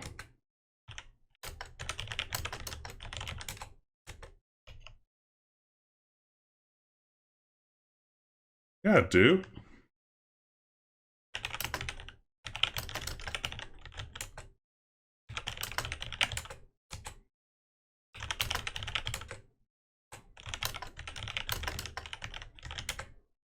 I do too have it, game. I wish I had more opportunities to tap spelunking, honestly.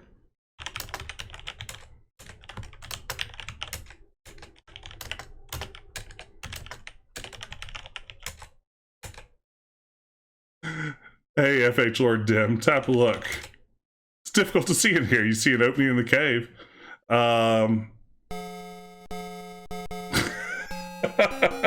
I summoned Roberta. Oh wow, thanks for the follow, I appreciate it. Oh no, a chasm. Sierra. Oh no, a chasm. Okay, too close. Put the goddamn board. Put board on ground though. Make bridge. Bridge gap. Board. Alright. Gotta find my center here. Take a moment. Another sip of the official beverage of the stream, Dr. Enough, Northeast Tennessee's finest lemon lime soda with 220% of your daily dose of vitamin B1. And hey, if you're into niacin, 80% of your daily dose of B3. And probably not deadly.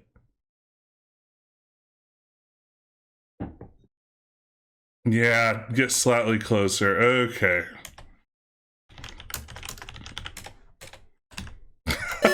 Okay, I think I am.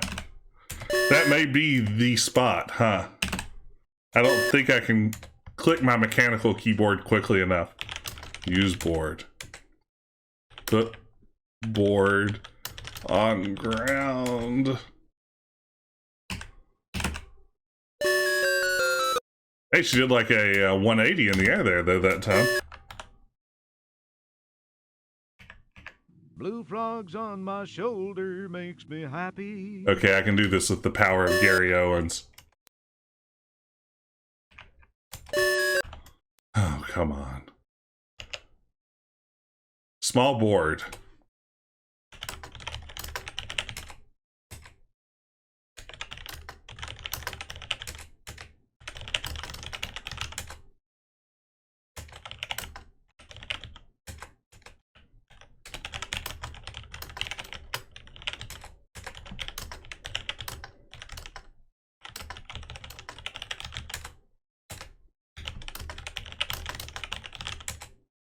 Oh yeah, it is in there.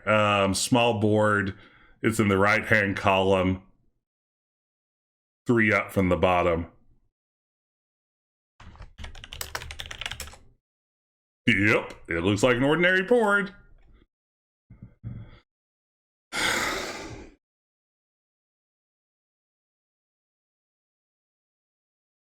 Okay.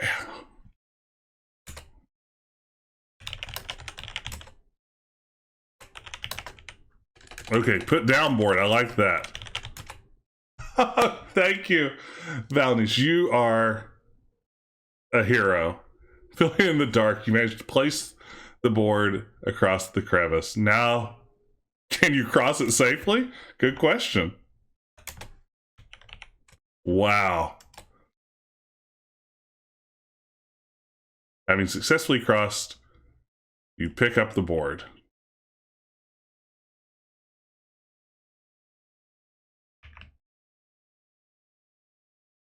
Okay, here we are. We are somewhere. We have done this.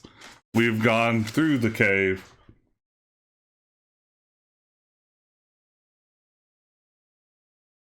Okay.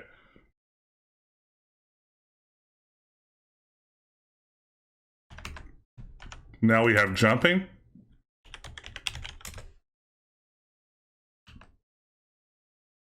Uh-oh. What'd you do now, Rosella? Don't you know that some swamps are quagmires that will suck you under? As you take your last breath, you contemplate this final information. Use board on lily pads. I will never use a board again. Not for anything.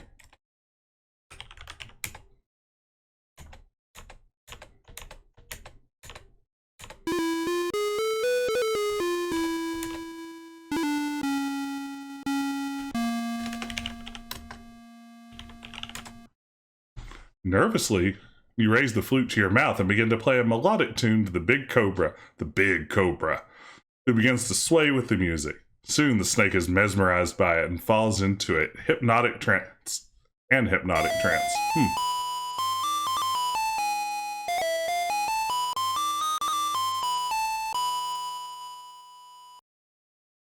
Use board on armless dragon.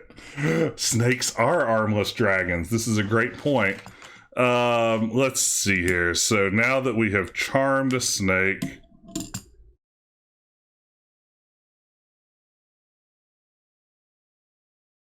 what am I supposed to do? I have totally lost track of all sense of what's happening.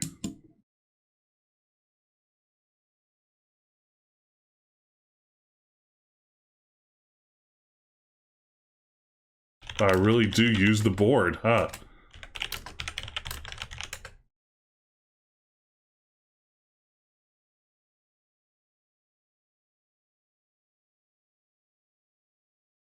Oh.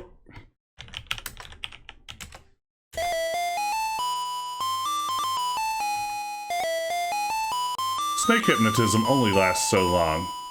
Oh, pet snake. That's a good point.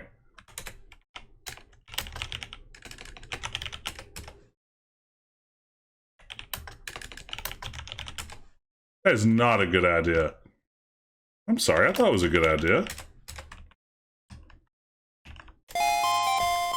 Hey, we have the magical fruit. Oh.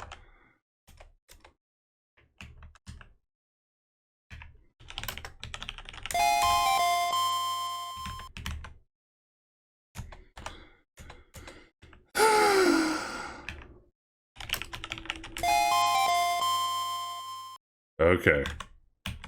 I should save here, huh? The fruit is actually what we need to save, get Trogdor, to save King Graham. It is the big quest. I guess now is just the point in the game where we have enough of everything to make it work. Okay. I believe I'm done here. Is that correct? Can anyone confirm? Yes. It's a celebratory ripped Graham. Yeah, there's a version of this game where King Graham dies. I don't think I'm going to try to do both of them, but, you know, there it is. Okay. So now we have to go back into the cave.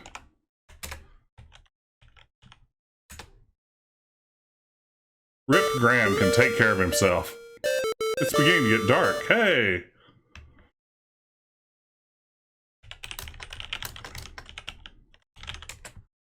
Why do that?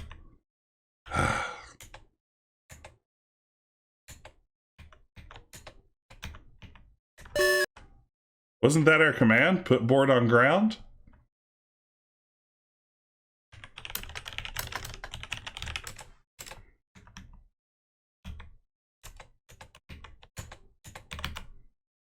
Oh, put down board. That's right. I'm being too sophisticated.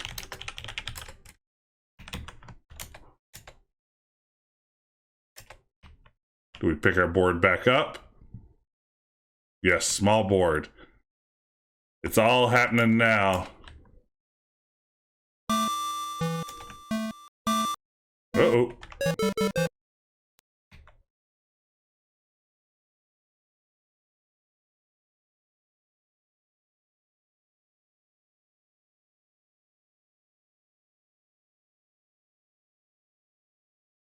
That's true. I want to keep my options open, even if those options include ill-considered spelunking.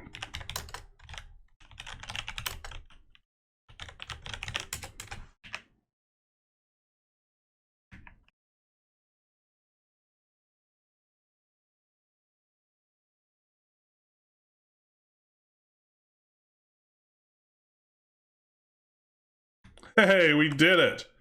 Let's get washed back out by the waterfall. Okay, where to now? Stair quest 2, quest for the board. Yeah. Oh man. That board parser situation. That's why you play Sierra games though, right? So we're going to go to the graveyard. You can fall down a waterfall and survive in this game. Yeah, this it's weirdly kinder than you would expect.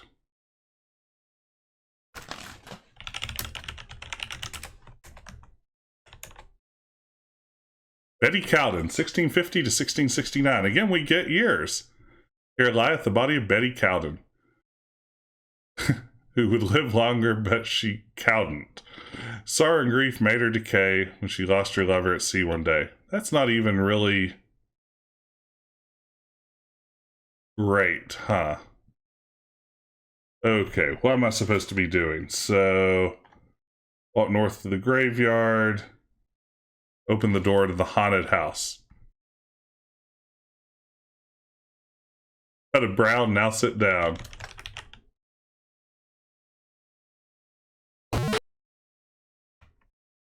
Should there be...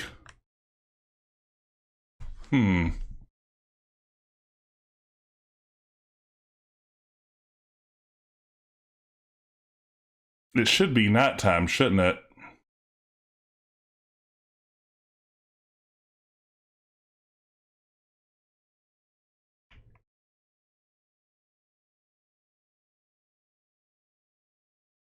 And there should be spirits around. Is there anything... Hey, thank you for the follow, Goatbrush 3 Code, which is an amazing username. The AGI do a distinct nighttime room set. What's the clock say in the house? Good question. We got a message saying that it's getting dark. Goatbrush 3 Goat. You're my hero.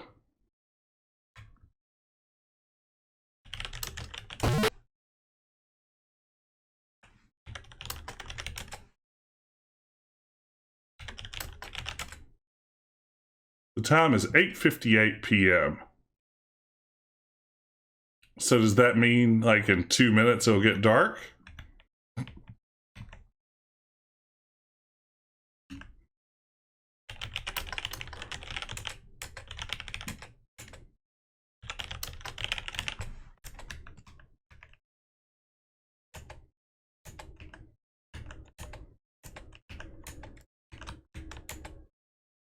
Take a drink of the cool water. Ah!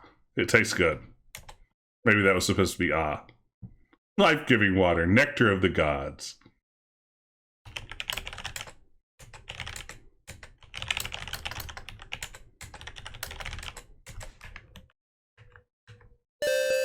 Aha! What a horrible night to have a curse. Darkness is enfolding me.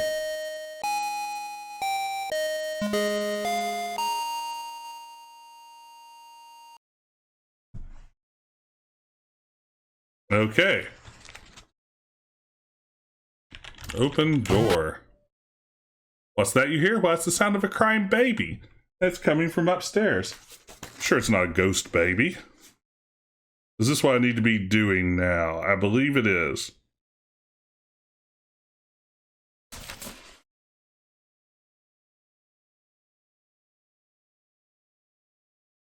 Who doesn't love babies?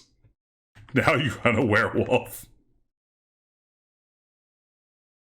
I don't want to spoil this, but I think during the month of October, I'm going to stream Phantasmagoria. So coming up in the next couple of weeks, I'm going to do a few sessions of Retro Adventure Wednesday dedicated entirely to Phantasmagoria. So get ready. I've never actually played it all the way through.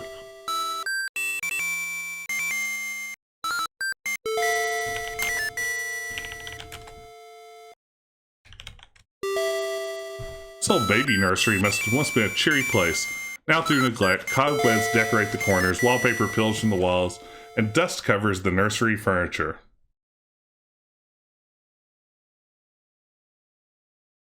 Oh, that's right, we have to do some grave digging.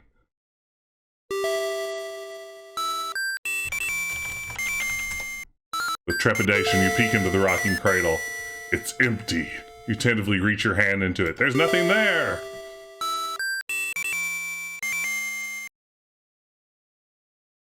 I hope you can come and watch along with the stream, Valnice, because I would love to hear your thoughts on the game. I mostly know of it rather than having a lot of personal first-hand experience with it.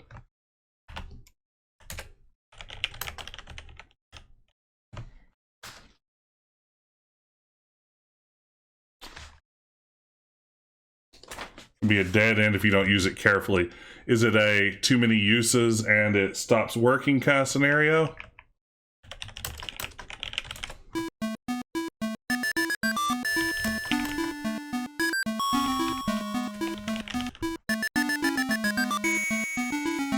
Take that, zombie.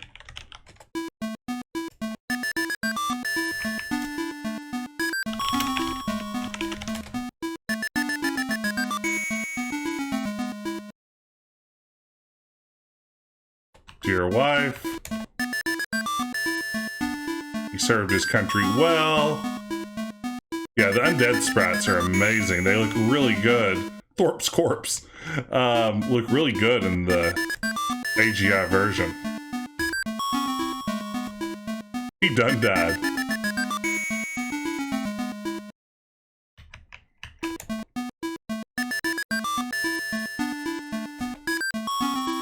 Dennis Brown stranger. Approach the spot with gravity. John Brown is filling his last cavity.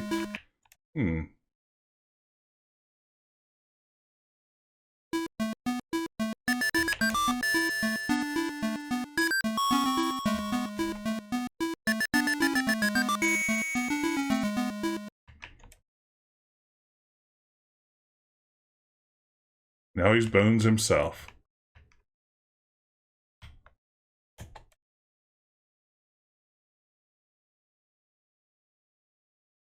Age 6 months.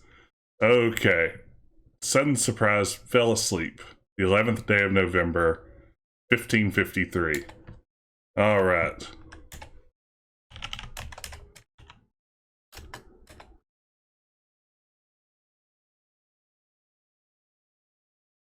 A rattle. You wisely pick it up. Wisely. You know how it is. People are always like, if you dig up a baby's rattle out of a grave, be sure to pick that up. That's just basic advice. Why would anyone leave it? Why wouldn't you take that with you? Okay.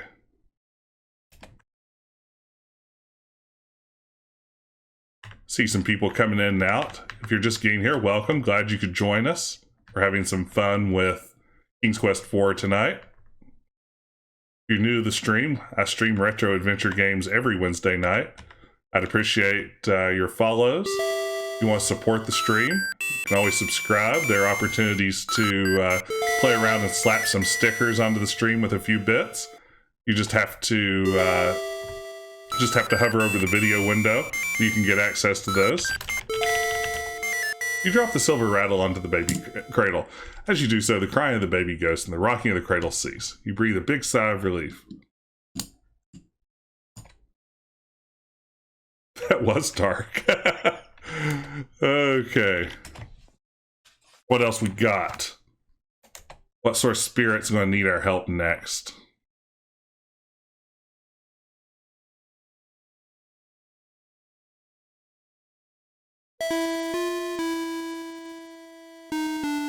Jacob Marley action going on.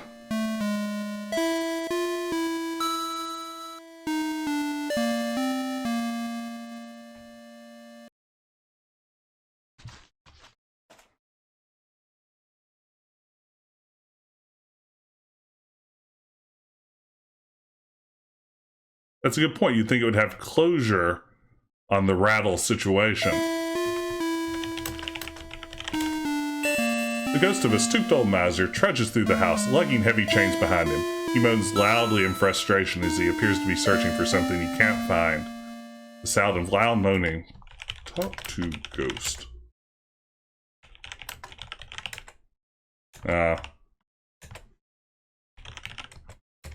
Okay, so I think now we're looking for a bag of gold coins.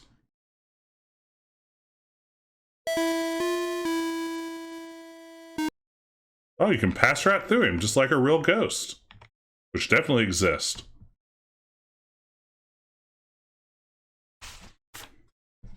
Okay. Read tombstone. I wish I'd paid attention to which one was the miser. Yeah, I love these zombies. Strong and athletic was my frame, far from my native home I came. And manly fought with Simon Byrne, alas, but lived not to return. Reader, take warning by my fate, lest you should rue your case too late. If you have ever fought before, determine now to fight no more.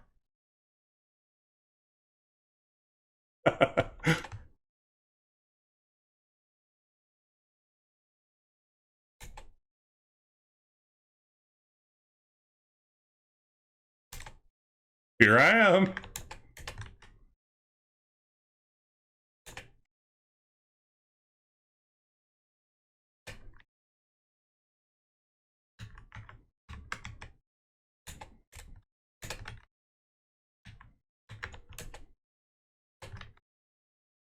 Okay, looking for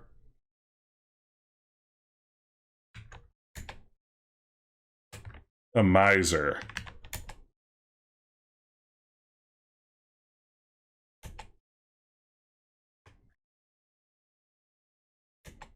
Thorpe's corpse. I really like that joke for some reason. Haha! It's his fault for being such a miser. A bag of gold coins! Alright. Now we're rolling. This is happening. We're busting ghosts one at a time. I have to admit, busting does make me feel good. Ray Parker Jr. wasn't lying.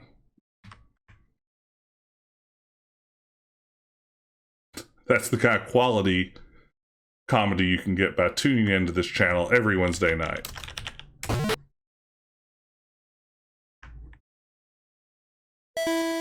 Jet ski with gold coins. I like that suggestion. You offer the bag of gold coins to the old miser ghost. He greedily snatches it from your hands, then promptly disappears. The sound of sorrowful weeping floats down from upstairs.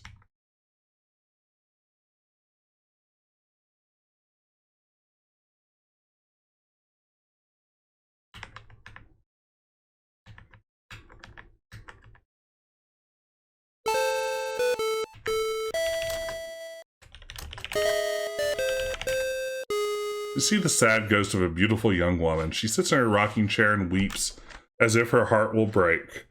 I'm thinking widow.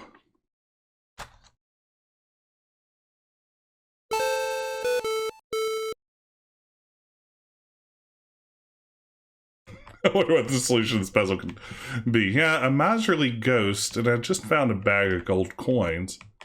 Maybe I eat that small board that I found earlier? Is that the solution? Okay, so once again, I didn't pay attention to what I was seeing. So now we're looking to something to do with a widow.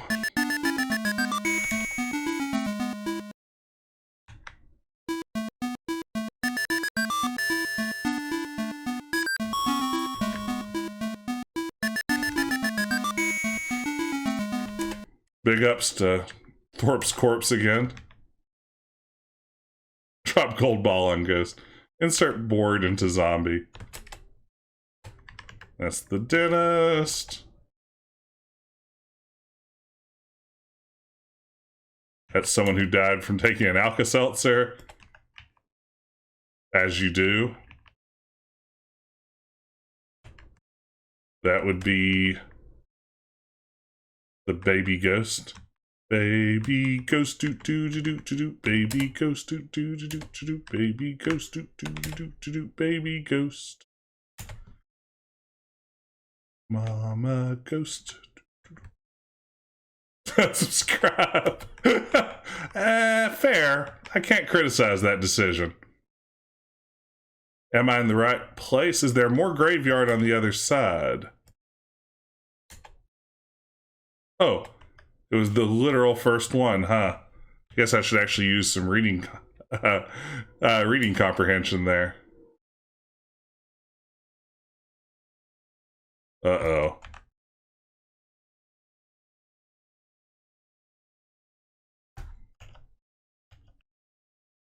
But that was not it.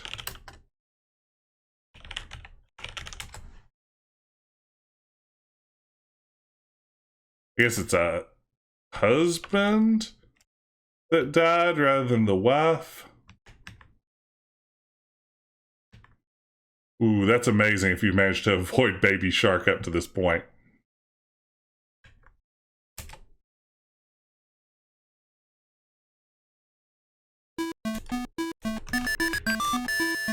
She done her best. Same.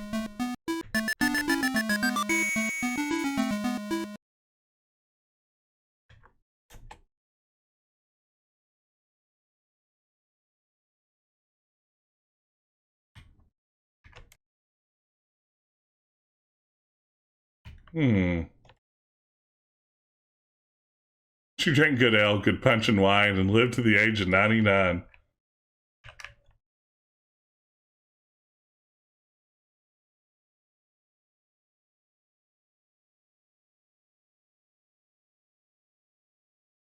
Where did all these people live? That's a great question. There aren't really any houses in this game to speak of.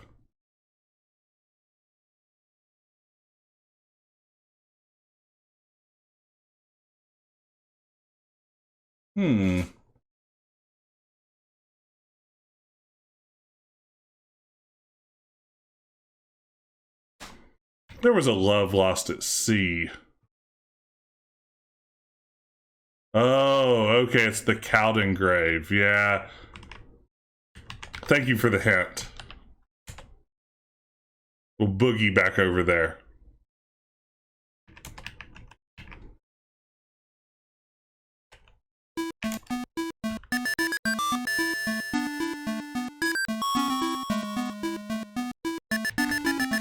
Corpse is corpse, ladies and gentlemen.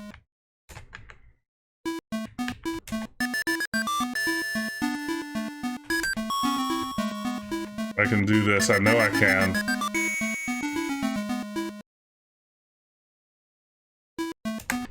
Hey, as the bot reminds everyone, it is September. The best time to sub. Great discounts. Quality content of me wandering around a graveyard forever and ever.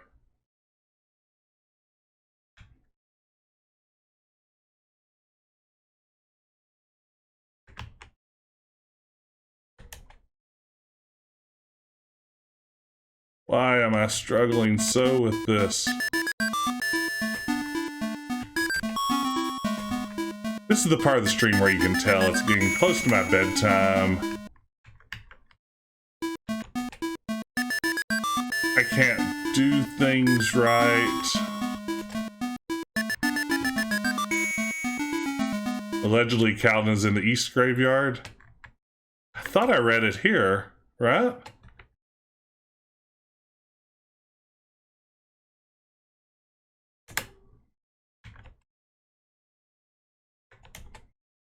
That's the miser. He done died.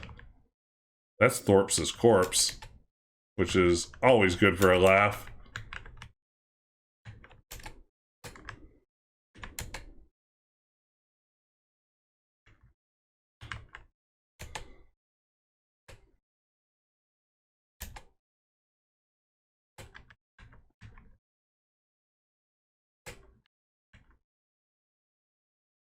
the baby.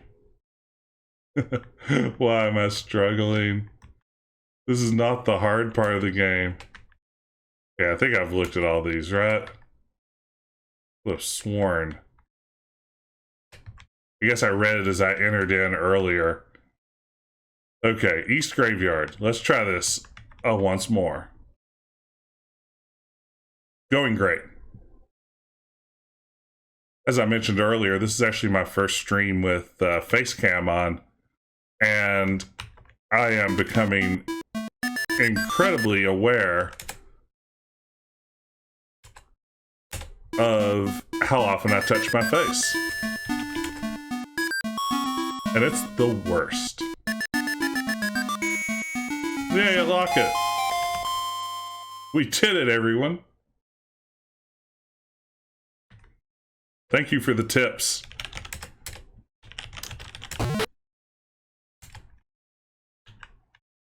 I like that we get the larger Rosella sprite here in this indoor area. You're not the burly lumberjack I took you for. I'm wearing plaid. What more can you ask for?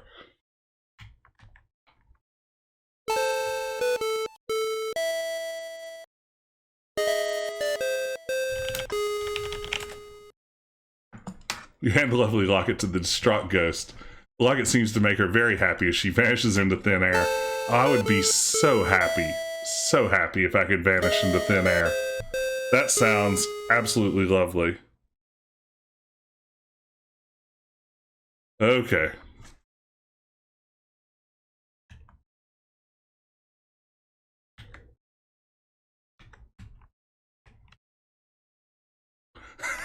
I am remarkably absorbent. Thank you for noticing. Nobody ever notices. This hair could soak up probably a good 2 liters of spilled Dr. Pepper.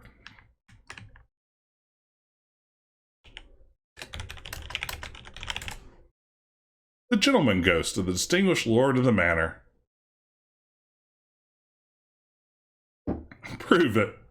I'm sorry, I would need a very large donation to soak my head in Dr. Pepper.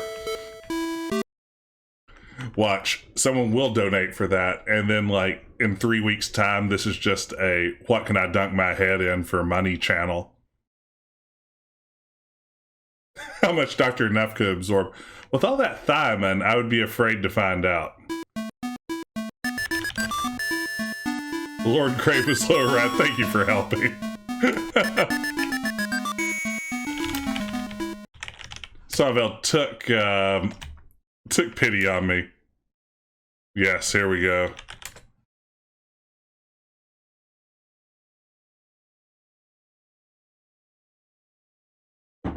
Gotcha. Medal of Honor.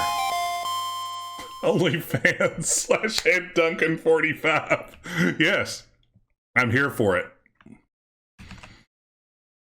Everyone wants to see a middle-aged man dunk his head into various things to see what his hair can absorb, right?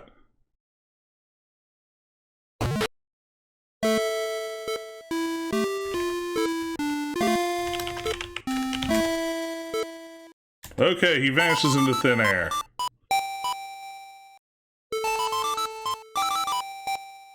Okay. Let's follow Little Lord Fauntleroy here.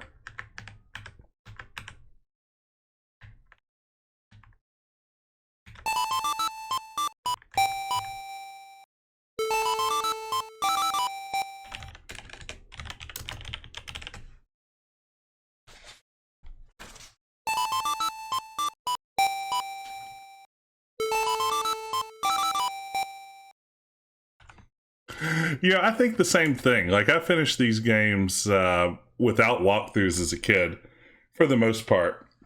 And I have no idea how I did it. And it really drives home. Like, I'm struggling a tiny bit with a walkthrough. Try to talk to the boy ghost, but he only giggles. Ugh, that sounds insufferable. Okay.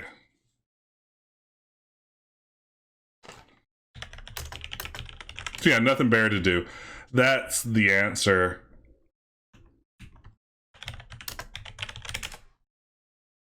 That is 100% the answer. Like, I could put an 8-hour day into figuring out puzzles in a game like this and then do it again the next weekend. And you hear naughty giggling. Ugh.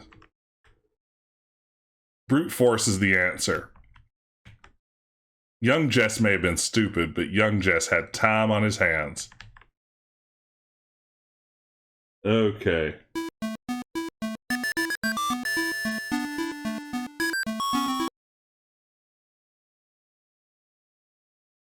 East upper left. Thank you.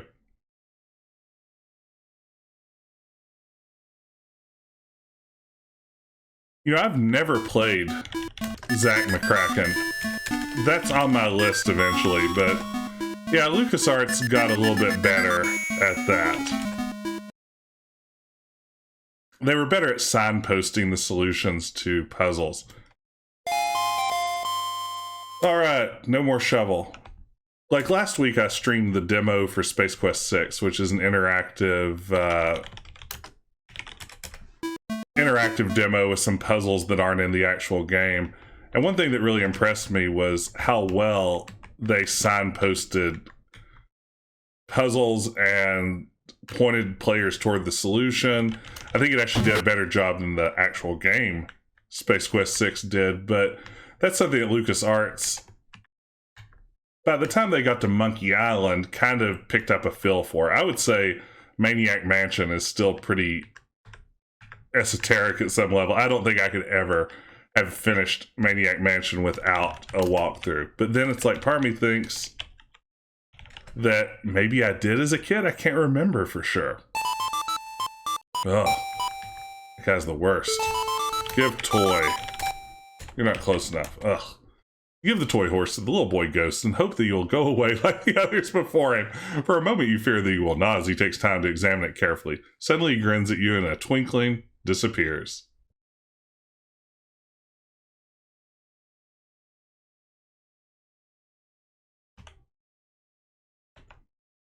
Okay. Is that all the ghosts?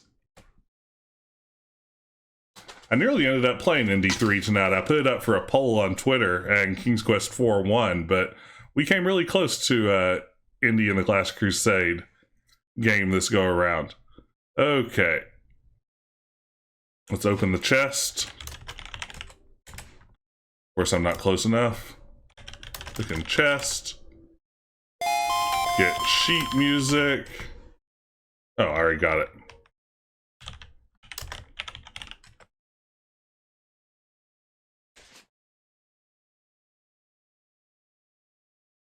Okay, time for the stairs again. These went really well last time. I can only imagine now that I'm slightly more tired, but thanks to my Dr. Enough, filled with the power of thiamine and niacin, this could be an interesting experience. Again, Dr. Enough, please sponsor my stream.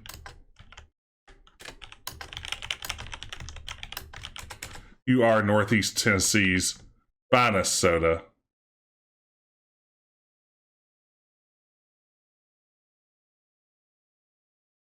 It's true, the teams on these games really were small teams, and I think you can feel that. These Sierra games really were their own thing. You can tie the Zaz of niacin. I'm buzzing with niacin power. Okay. Okay, Dr. Enough. You have to get me through this. You were sold as a medicinal beverage just a century ago. The same company that invented you also invented Mountain Dew, which they sold off to Pepsi, but even Pepsi wouldn't take your other creation, Dr. Enough. Okay, let's see if we can get all this in. You redeemed the name of save game. StairQuest 2. Time. It's... Oh, I can't get it all in. We'll just go staring style.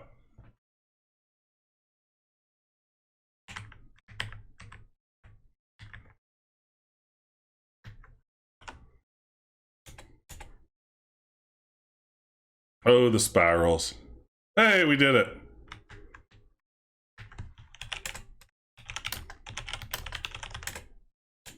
What would you do with it? How about play sheet music? You find it difficult to read the old sheet music, but you attempt it anyway.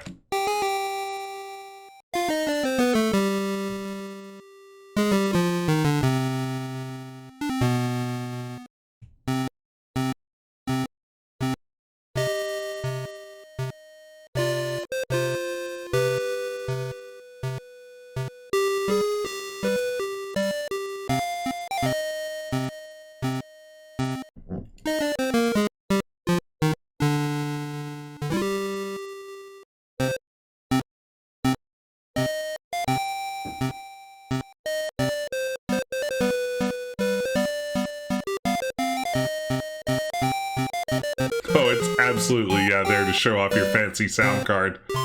It sounds pretty decent here.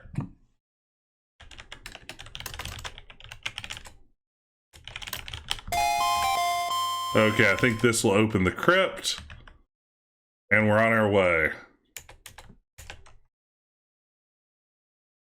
Now all I have to do is head down these stairs, completely nail this sequence in one try.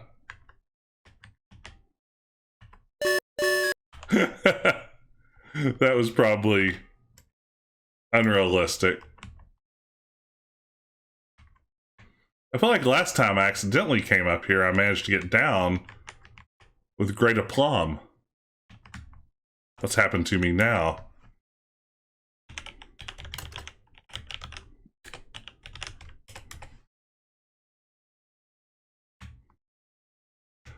Yeah, I can't imagine trying to speedrun any Sierra game with stairs. But there are people who are really good at them. I don't know if anyone here follows Papaya Chemist. She does a lot of Sierra streams, and I've watched her stream StairQuest and just like boogie straight up it with almost no interruption, and it's a pretty impressive feat. She's the one the legends foretold. You should all follow Papaya Chemist.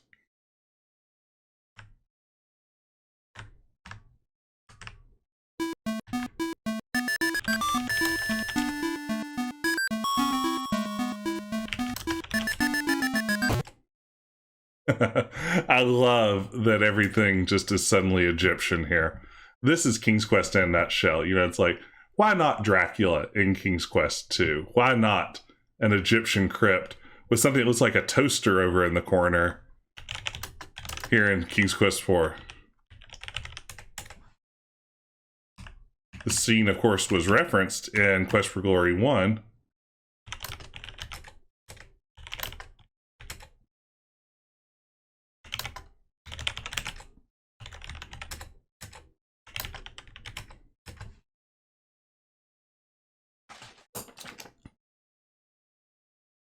Okay, what I'm actually doing here. Climb down ladder. Climb ladder does... Ah, there we go. Ha! The game remembers that mummies are also undead.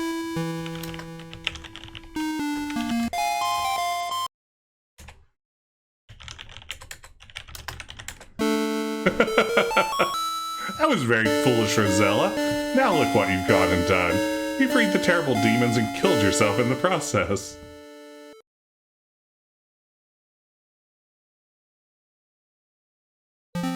Who knew Pandora's box was bad? It's not that odd in light of the history of cemeteries. Highgate Cemetery outside London had several neo-Egyptian features. Because it was fashionable. That's fascinating. Thank you for sharing that. Yeah, I guess that certainly Great Britain went through its Egyptian phase.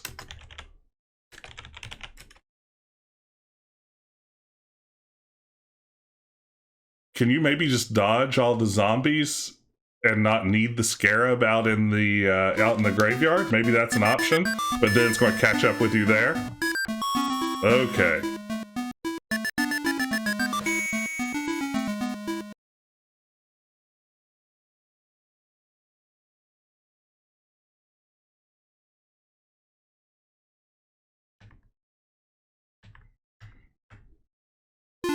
Oh no, Lolot's goons.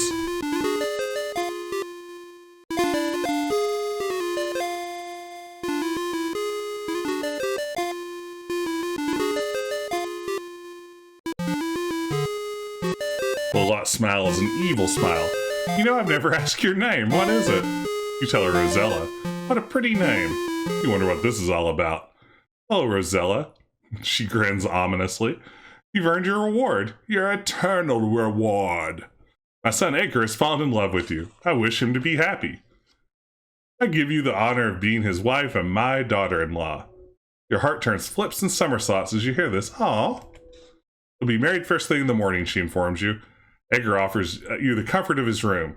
He will make other arrangements this evening. She motions to her goons. Let us relieve you of your burdensome load before you retire.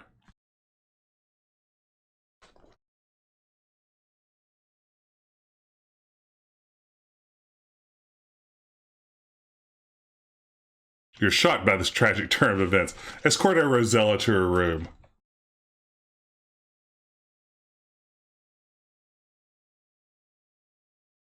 I am going to try to, yes, show off the Easter eggs. That's one of the big reasons that I wanted to do the AGI version, was a chance to play around with those Easter eggs.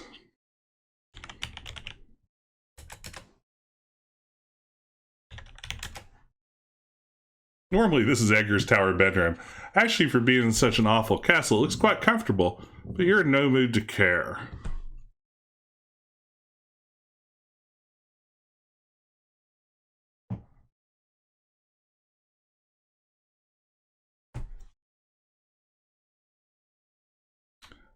Oh, if you need it in your Twitch Live, if you want the Robin Hood emote, subscribe to PS Garrick's channel. He does adventure games every Tuesday night with a fun crew. It is worth doing. Alright. Here's something at the door. Oh, red rose. It's a red rose. Oh, there's a little gold key.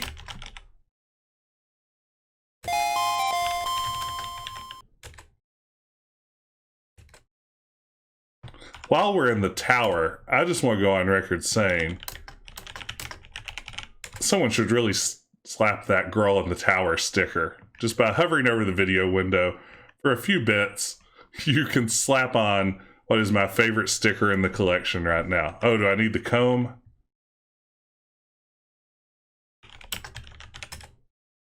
Let's see if there is anything else I need. At this point, I'm just going straight to the walkthrough for all of my quick.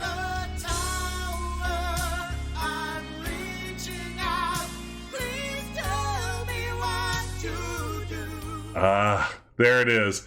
The most beautiful song ever written. Girl in the Tower. From King's Quest 6. I'll probably get banned by Twitch for using that, but there it is. Thank you. Feel free to slap that one 900 more times. I could never get enough. Yeah, Sierra asked people to call the radio station. It looks like we don't need anything else in here. Space Quest door effect. Back again.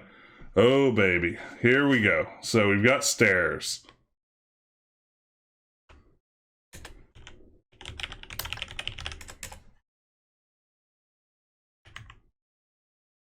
I can't even really tell, like, what is happening here. I mean, I don't want to bag on other people's stair design, but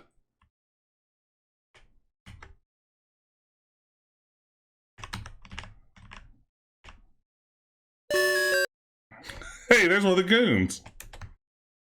Word up, goon.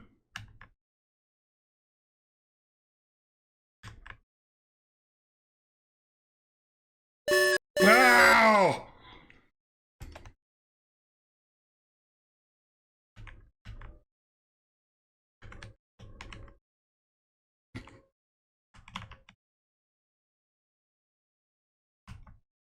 If nothing else, having the face cam turned on means everyone can watch me smile like a goon the entire time that I'm playing, so there's gotta be something to be said for that, right?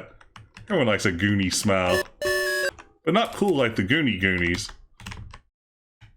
And not like the goons from Quest for Glory 1, like just a genuine goon. I demoted them back from henchmen to goons. Uh-oh. There's no one nearby. You see, this is why my game Stair Quest is such a classic. You can definitely talk to the stairs. You can flirt with the stairs. You can do anything that you would ever want to the stairs. Okay, so here we are in the dining room.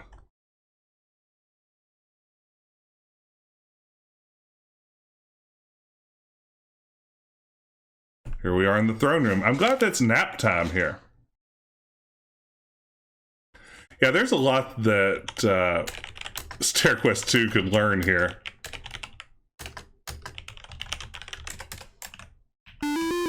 Oops.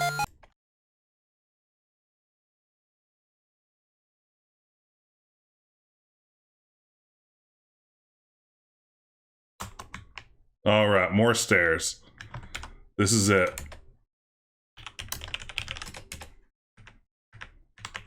Girl in the tower, reaching out, please show me what to do.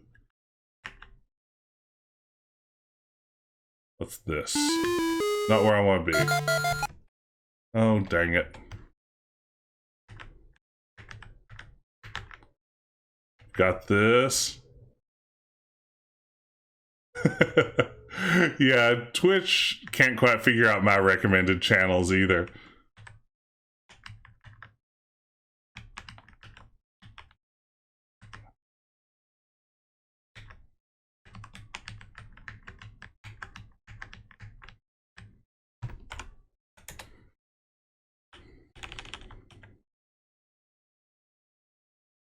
Did you get your items back? No, not yet. Was that a step?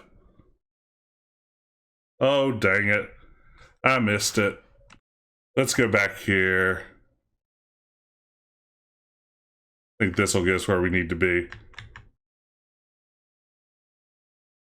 Where is the box of items? Okay, we go to the kitchen. Oops. Okay, yeah, we can do this.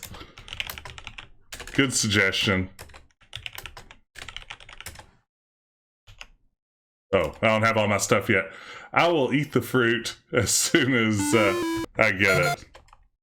Okay. Make this happen.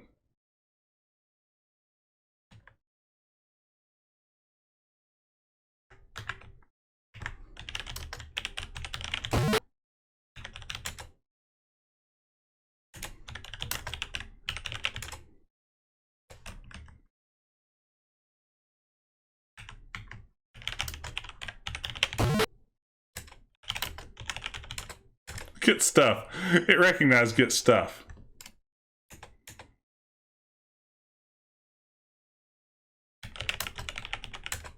Before you know it, you've eaten the whole thing. That feeling of vitality courses through your body. Oh man, it's like a refreshing nap. Too bad about King Graham. Uh-oh.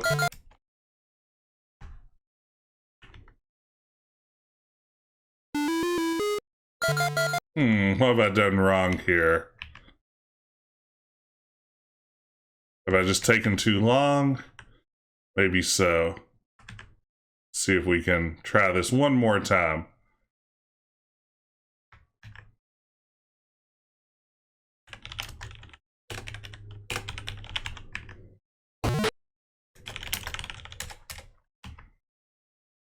Okay. Making progress. Does anyone have any suggestions about what might be going on here? Maybe a speed thing? Try this at normal.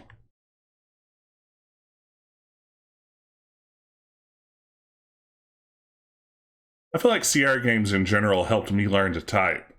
You hug the edge of the door before you leave.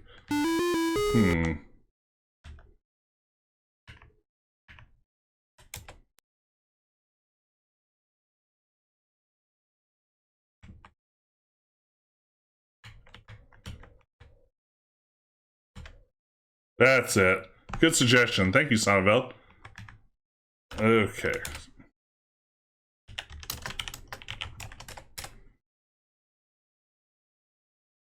Looks like we're on target for finishing in 3 hours. Which isn't so bad. I noticed most of the Let's Plays on YouTube tend to be clocking about 2 hours, so I'm only... Alright. Get my head in the game, eyes on the prize. Star Wars. Welcome to the Star Wars. That was quite a dive she took there.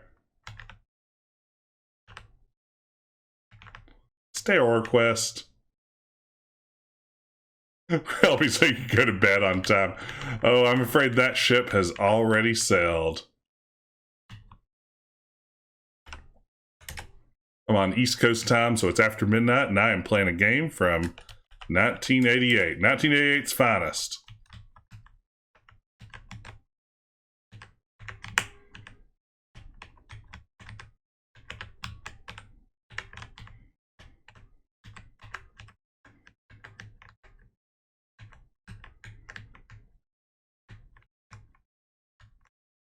Oh, it's all happening now. Now, am I going to assassinate her in her sleep?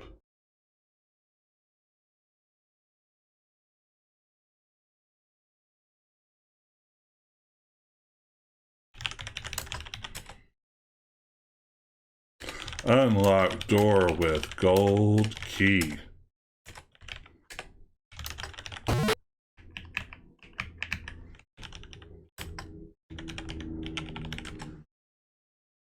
Oh wait, I've been calling her that this whole time, haven't I? Ba-ding! A direct hit. We've assassinated her. Success.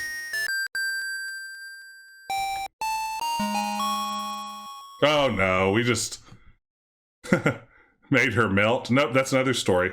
What'd you do to me? I'm melting. No, wait, that's another story. Let's try this again. Kaboom goes the dynamite. It hurts, it hurts. Stop the pain. 'Twas love that killed the witch. You cringe. That's cringe, bro. As you watch the evil fairy die a painful death. What happened, you wonder? How could Cupid's arrow have done that? You thought those arrows were harmless and contained only love. Wait, that must be it. Love! Well, that was so evil that when all the pure love entered her body, it acted as a poison to her system. In spite of yourself, you feel a sense of sweet revenge. As she breathes her last, she gasps, I don't know how, but I'll get you for this. A bright new day is dawning.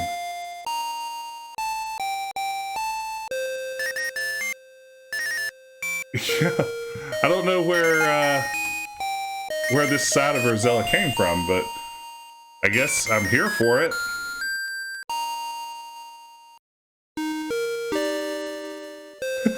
Edgar bows to you, acknowledging his evil mother's death. Begins to say, you may walk freely around the castle. Aye. And he blushes. Aw, Edgar.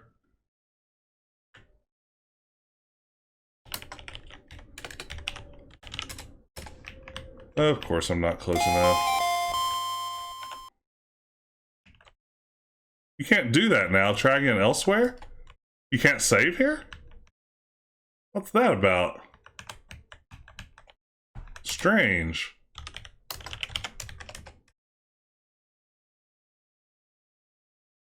I heart Edgar too. Edgar's pretty great. I'm really glad when they sat down to work on King's Quest VII that they saw Edgar as something worth revisiting.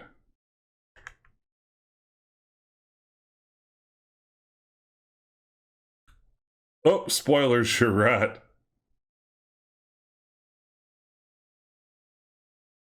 Oh, to the middle level, is that where my prison cell was? Okay. Let's get back up there. Actually, I guess I can just restore. And maybe now we can get our Easter egg on. Nice, they're bowing at me.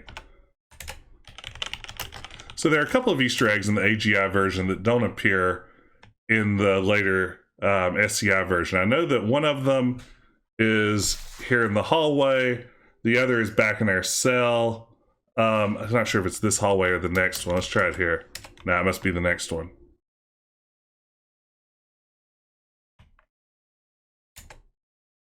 Oh no!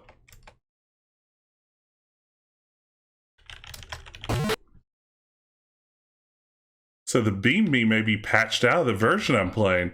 If Wrapped King's Quest is also out, I don't know what I'm going to do. Oh no. No. No. Damn you, Sierra. So, there's a really fun Easter egg. The Beam Me Easter egg takes you up to like a starship and you get to meet the whole development team and talk to them and all. Of course, it was Jim Wallace's fault. Damn you, Jim Walls. And then in here, there's a King's Quest rap, which is basically a Roberta Williams diss track where Rosella starts breakdancing. And there's a song about Roberta's unreasonable demands for the development team. Oh, such a disappointment. All I wanted to see was those Easter eggs. It's half the reason I chose to play the AGI version. But here we are. Life is full of disappointments.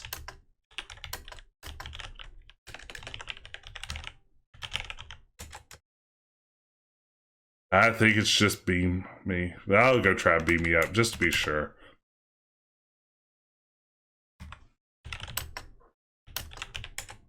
No, I think it's been patched out of this version.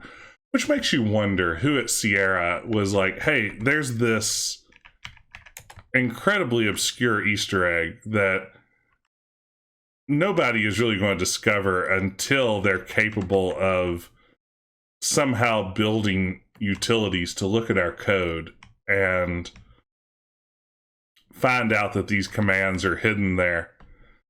And went back, and when they were releasing a patch, they're like, no, that simply shall not stand. Okay, so does that mean that we are done here?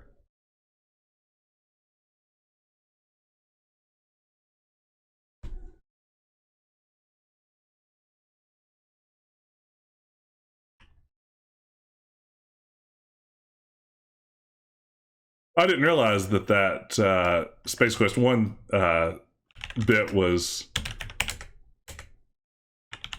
also patched out. Why is everything so hard?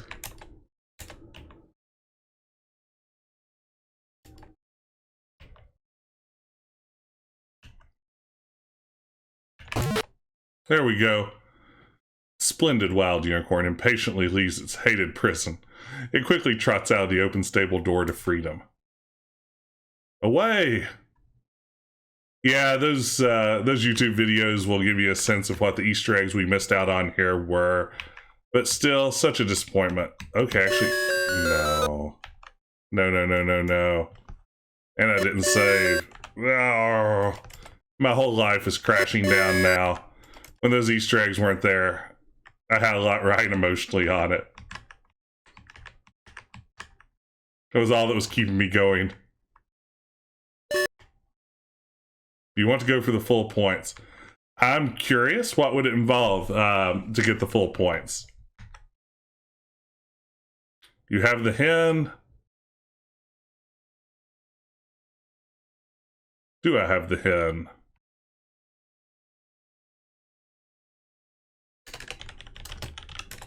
Oh, I do not have the hen. I do have Pandora's box, though.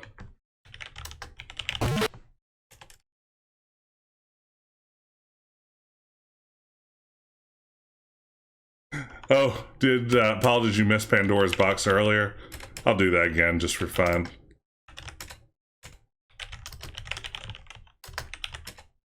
Oh, where are Pandora's box and the hen? Were they up in Lolot's quarters?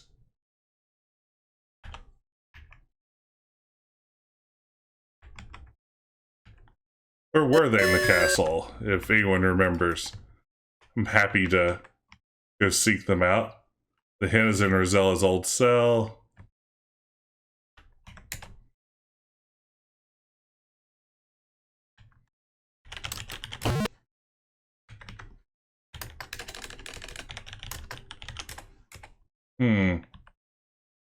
Doesn't seem to be there.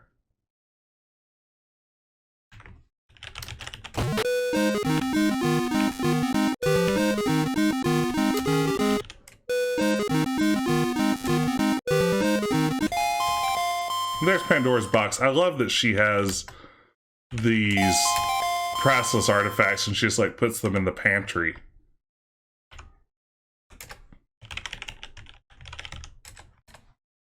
Okay. So what do I need to do with the hen now that I've retrieved it? Sounds like I need to put Pandora's box back in the tomb.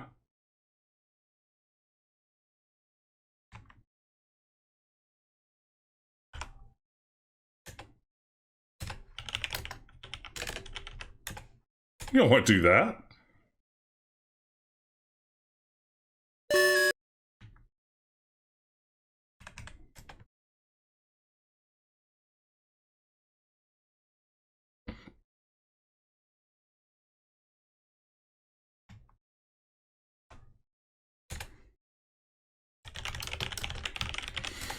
Okay, some King's Quest III style mountain path navigation here.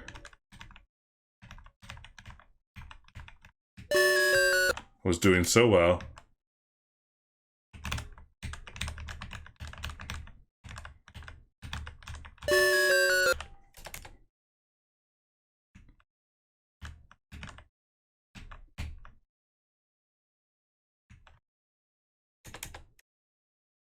Unicorn. No.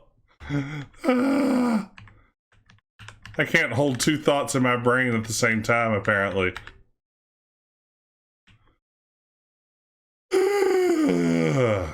Okay. Run free. Run wild. Do your unicorn thing. I like that Rosella has basically completed her quest, and now just the fiddly stuff at the end is really giving her a hard time.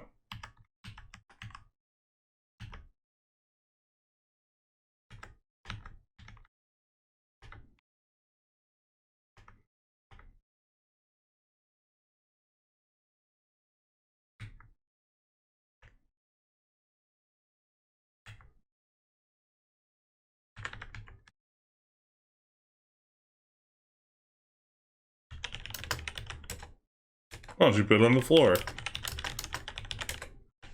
Why do that? Thank you.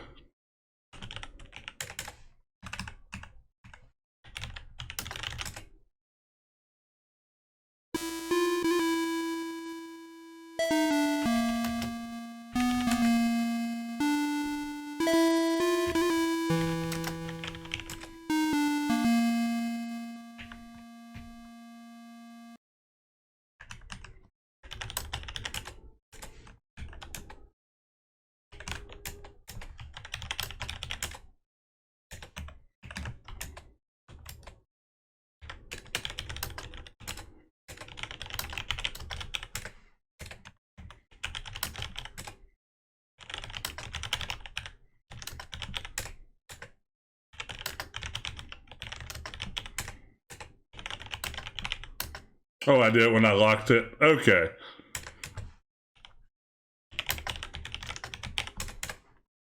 Don't throw away the key right in front of the door. That would be kind of great. She done did it. She done it. Ooh, good point. I could use the Cobra for my own purposes. Leverage that Cobra for key defense.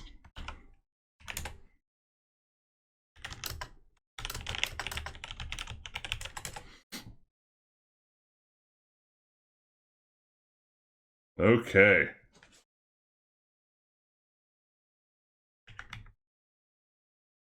Almost there. Yeah, I have no idea how we're supposed to know it's her hen. I'm pretty sure as a kid, it never occurred to me to return the other treasures or do anything with that. I don't think that I did that before.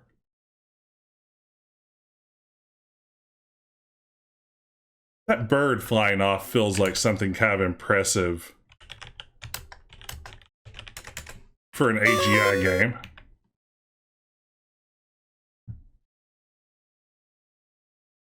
I haven't been eaten by a shark yet. That's got to be a positive.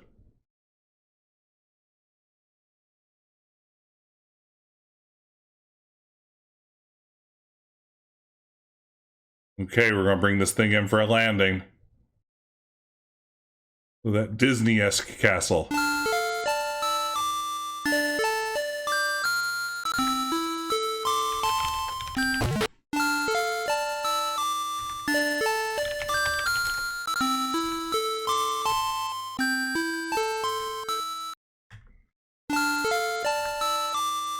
You can tell Janeste is a good fairy because she has guardrails on all of her stairs. Or handrails.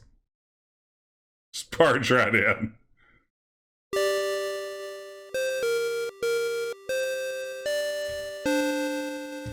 Janeste's tiny fairy helpers flit furiously about.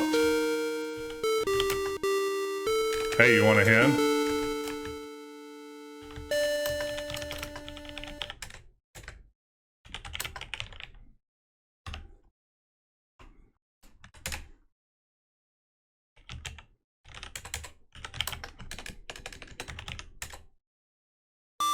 Okay, we're gonna bring Carol Baskin back to life.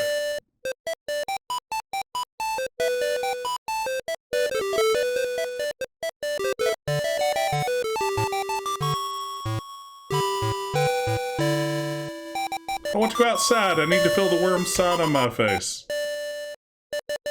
I want to give you your hen. My hen! Wherever did you find her? 2:30 on 2:30. Poor thing. Well, at least she's back home again.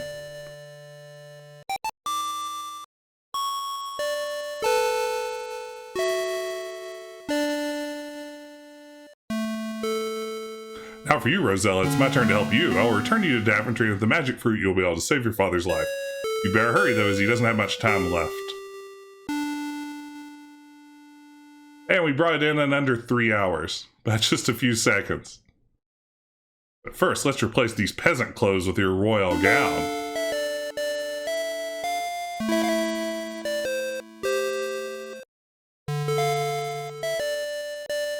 There's someone else deserving of a reward for his kindness and heroism. It's Edgar! You have a beautiful soul, Edgar. You should look like what you are.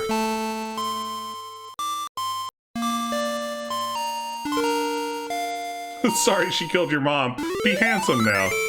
This handsome hunk is Edgar? I love you. Will you marry me? You think about it.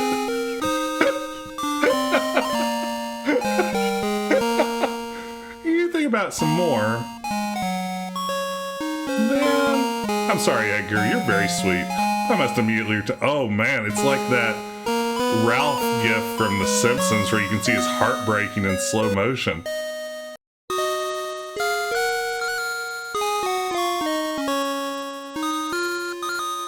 Well, Rosella, it's time for you to go. Your father desperately needs you. Goodbye, we'll never forget you, especially Edgar, who loved you.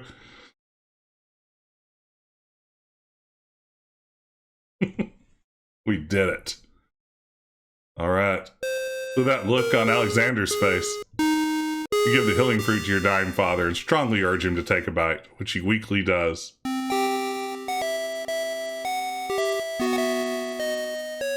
Poor Edgar, I agree. How are you feeling, father? You excitedly ask him. Never felt better in my life. What's in this fruit anyway? Probably just Tylenol, like in medieval times. That would probably feel amazing. I don't think you're done with this hat yet, father.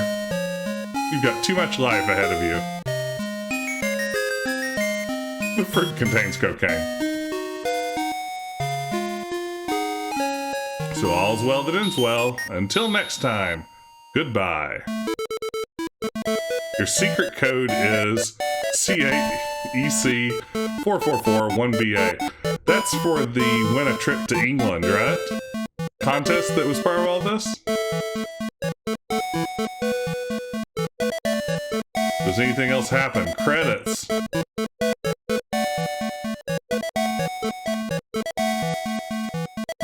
Yeah, wasn't there a contest for a trip to England for people who were really good at King's Quest IV? Or am I imagining that? Hey, it's Ripped Graham again. He's all better. Yeah, I guess I just tweet this to Ken and then he gives me a castle? I'm not sure. I assume Ken Williams would want to give me a castle. But that is it. We visit the castles of England. You get his boat. This was fun. I had a lot of good times making it back through King's Quest IV. I'm glad I had my walkthrough around because even with it, I struggled harder than I should. But I had a lot of fun playing this, and this is a good crowd. I'm glad to have so many people talking, sharing memories of the series, helping me through some of the more difficult puzzles. I appreciate the follows, the sticker slaps, the subscribes, all that sort of good stuff. This is fun.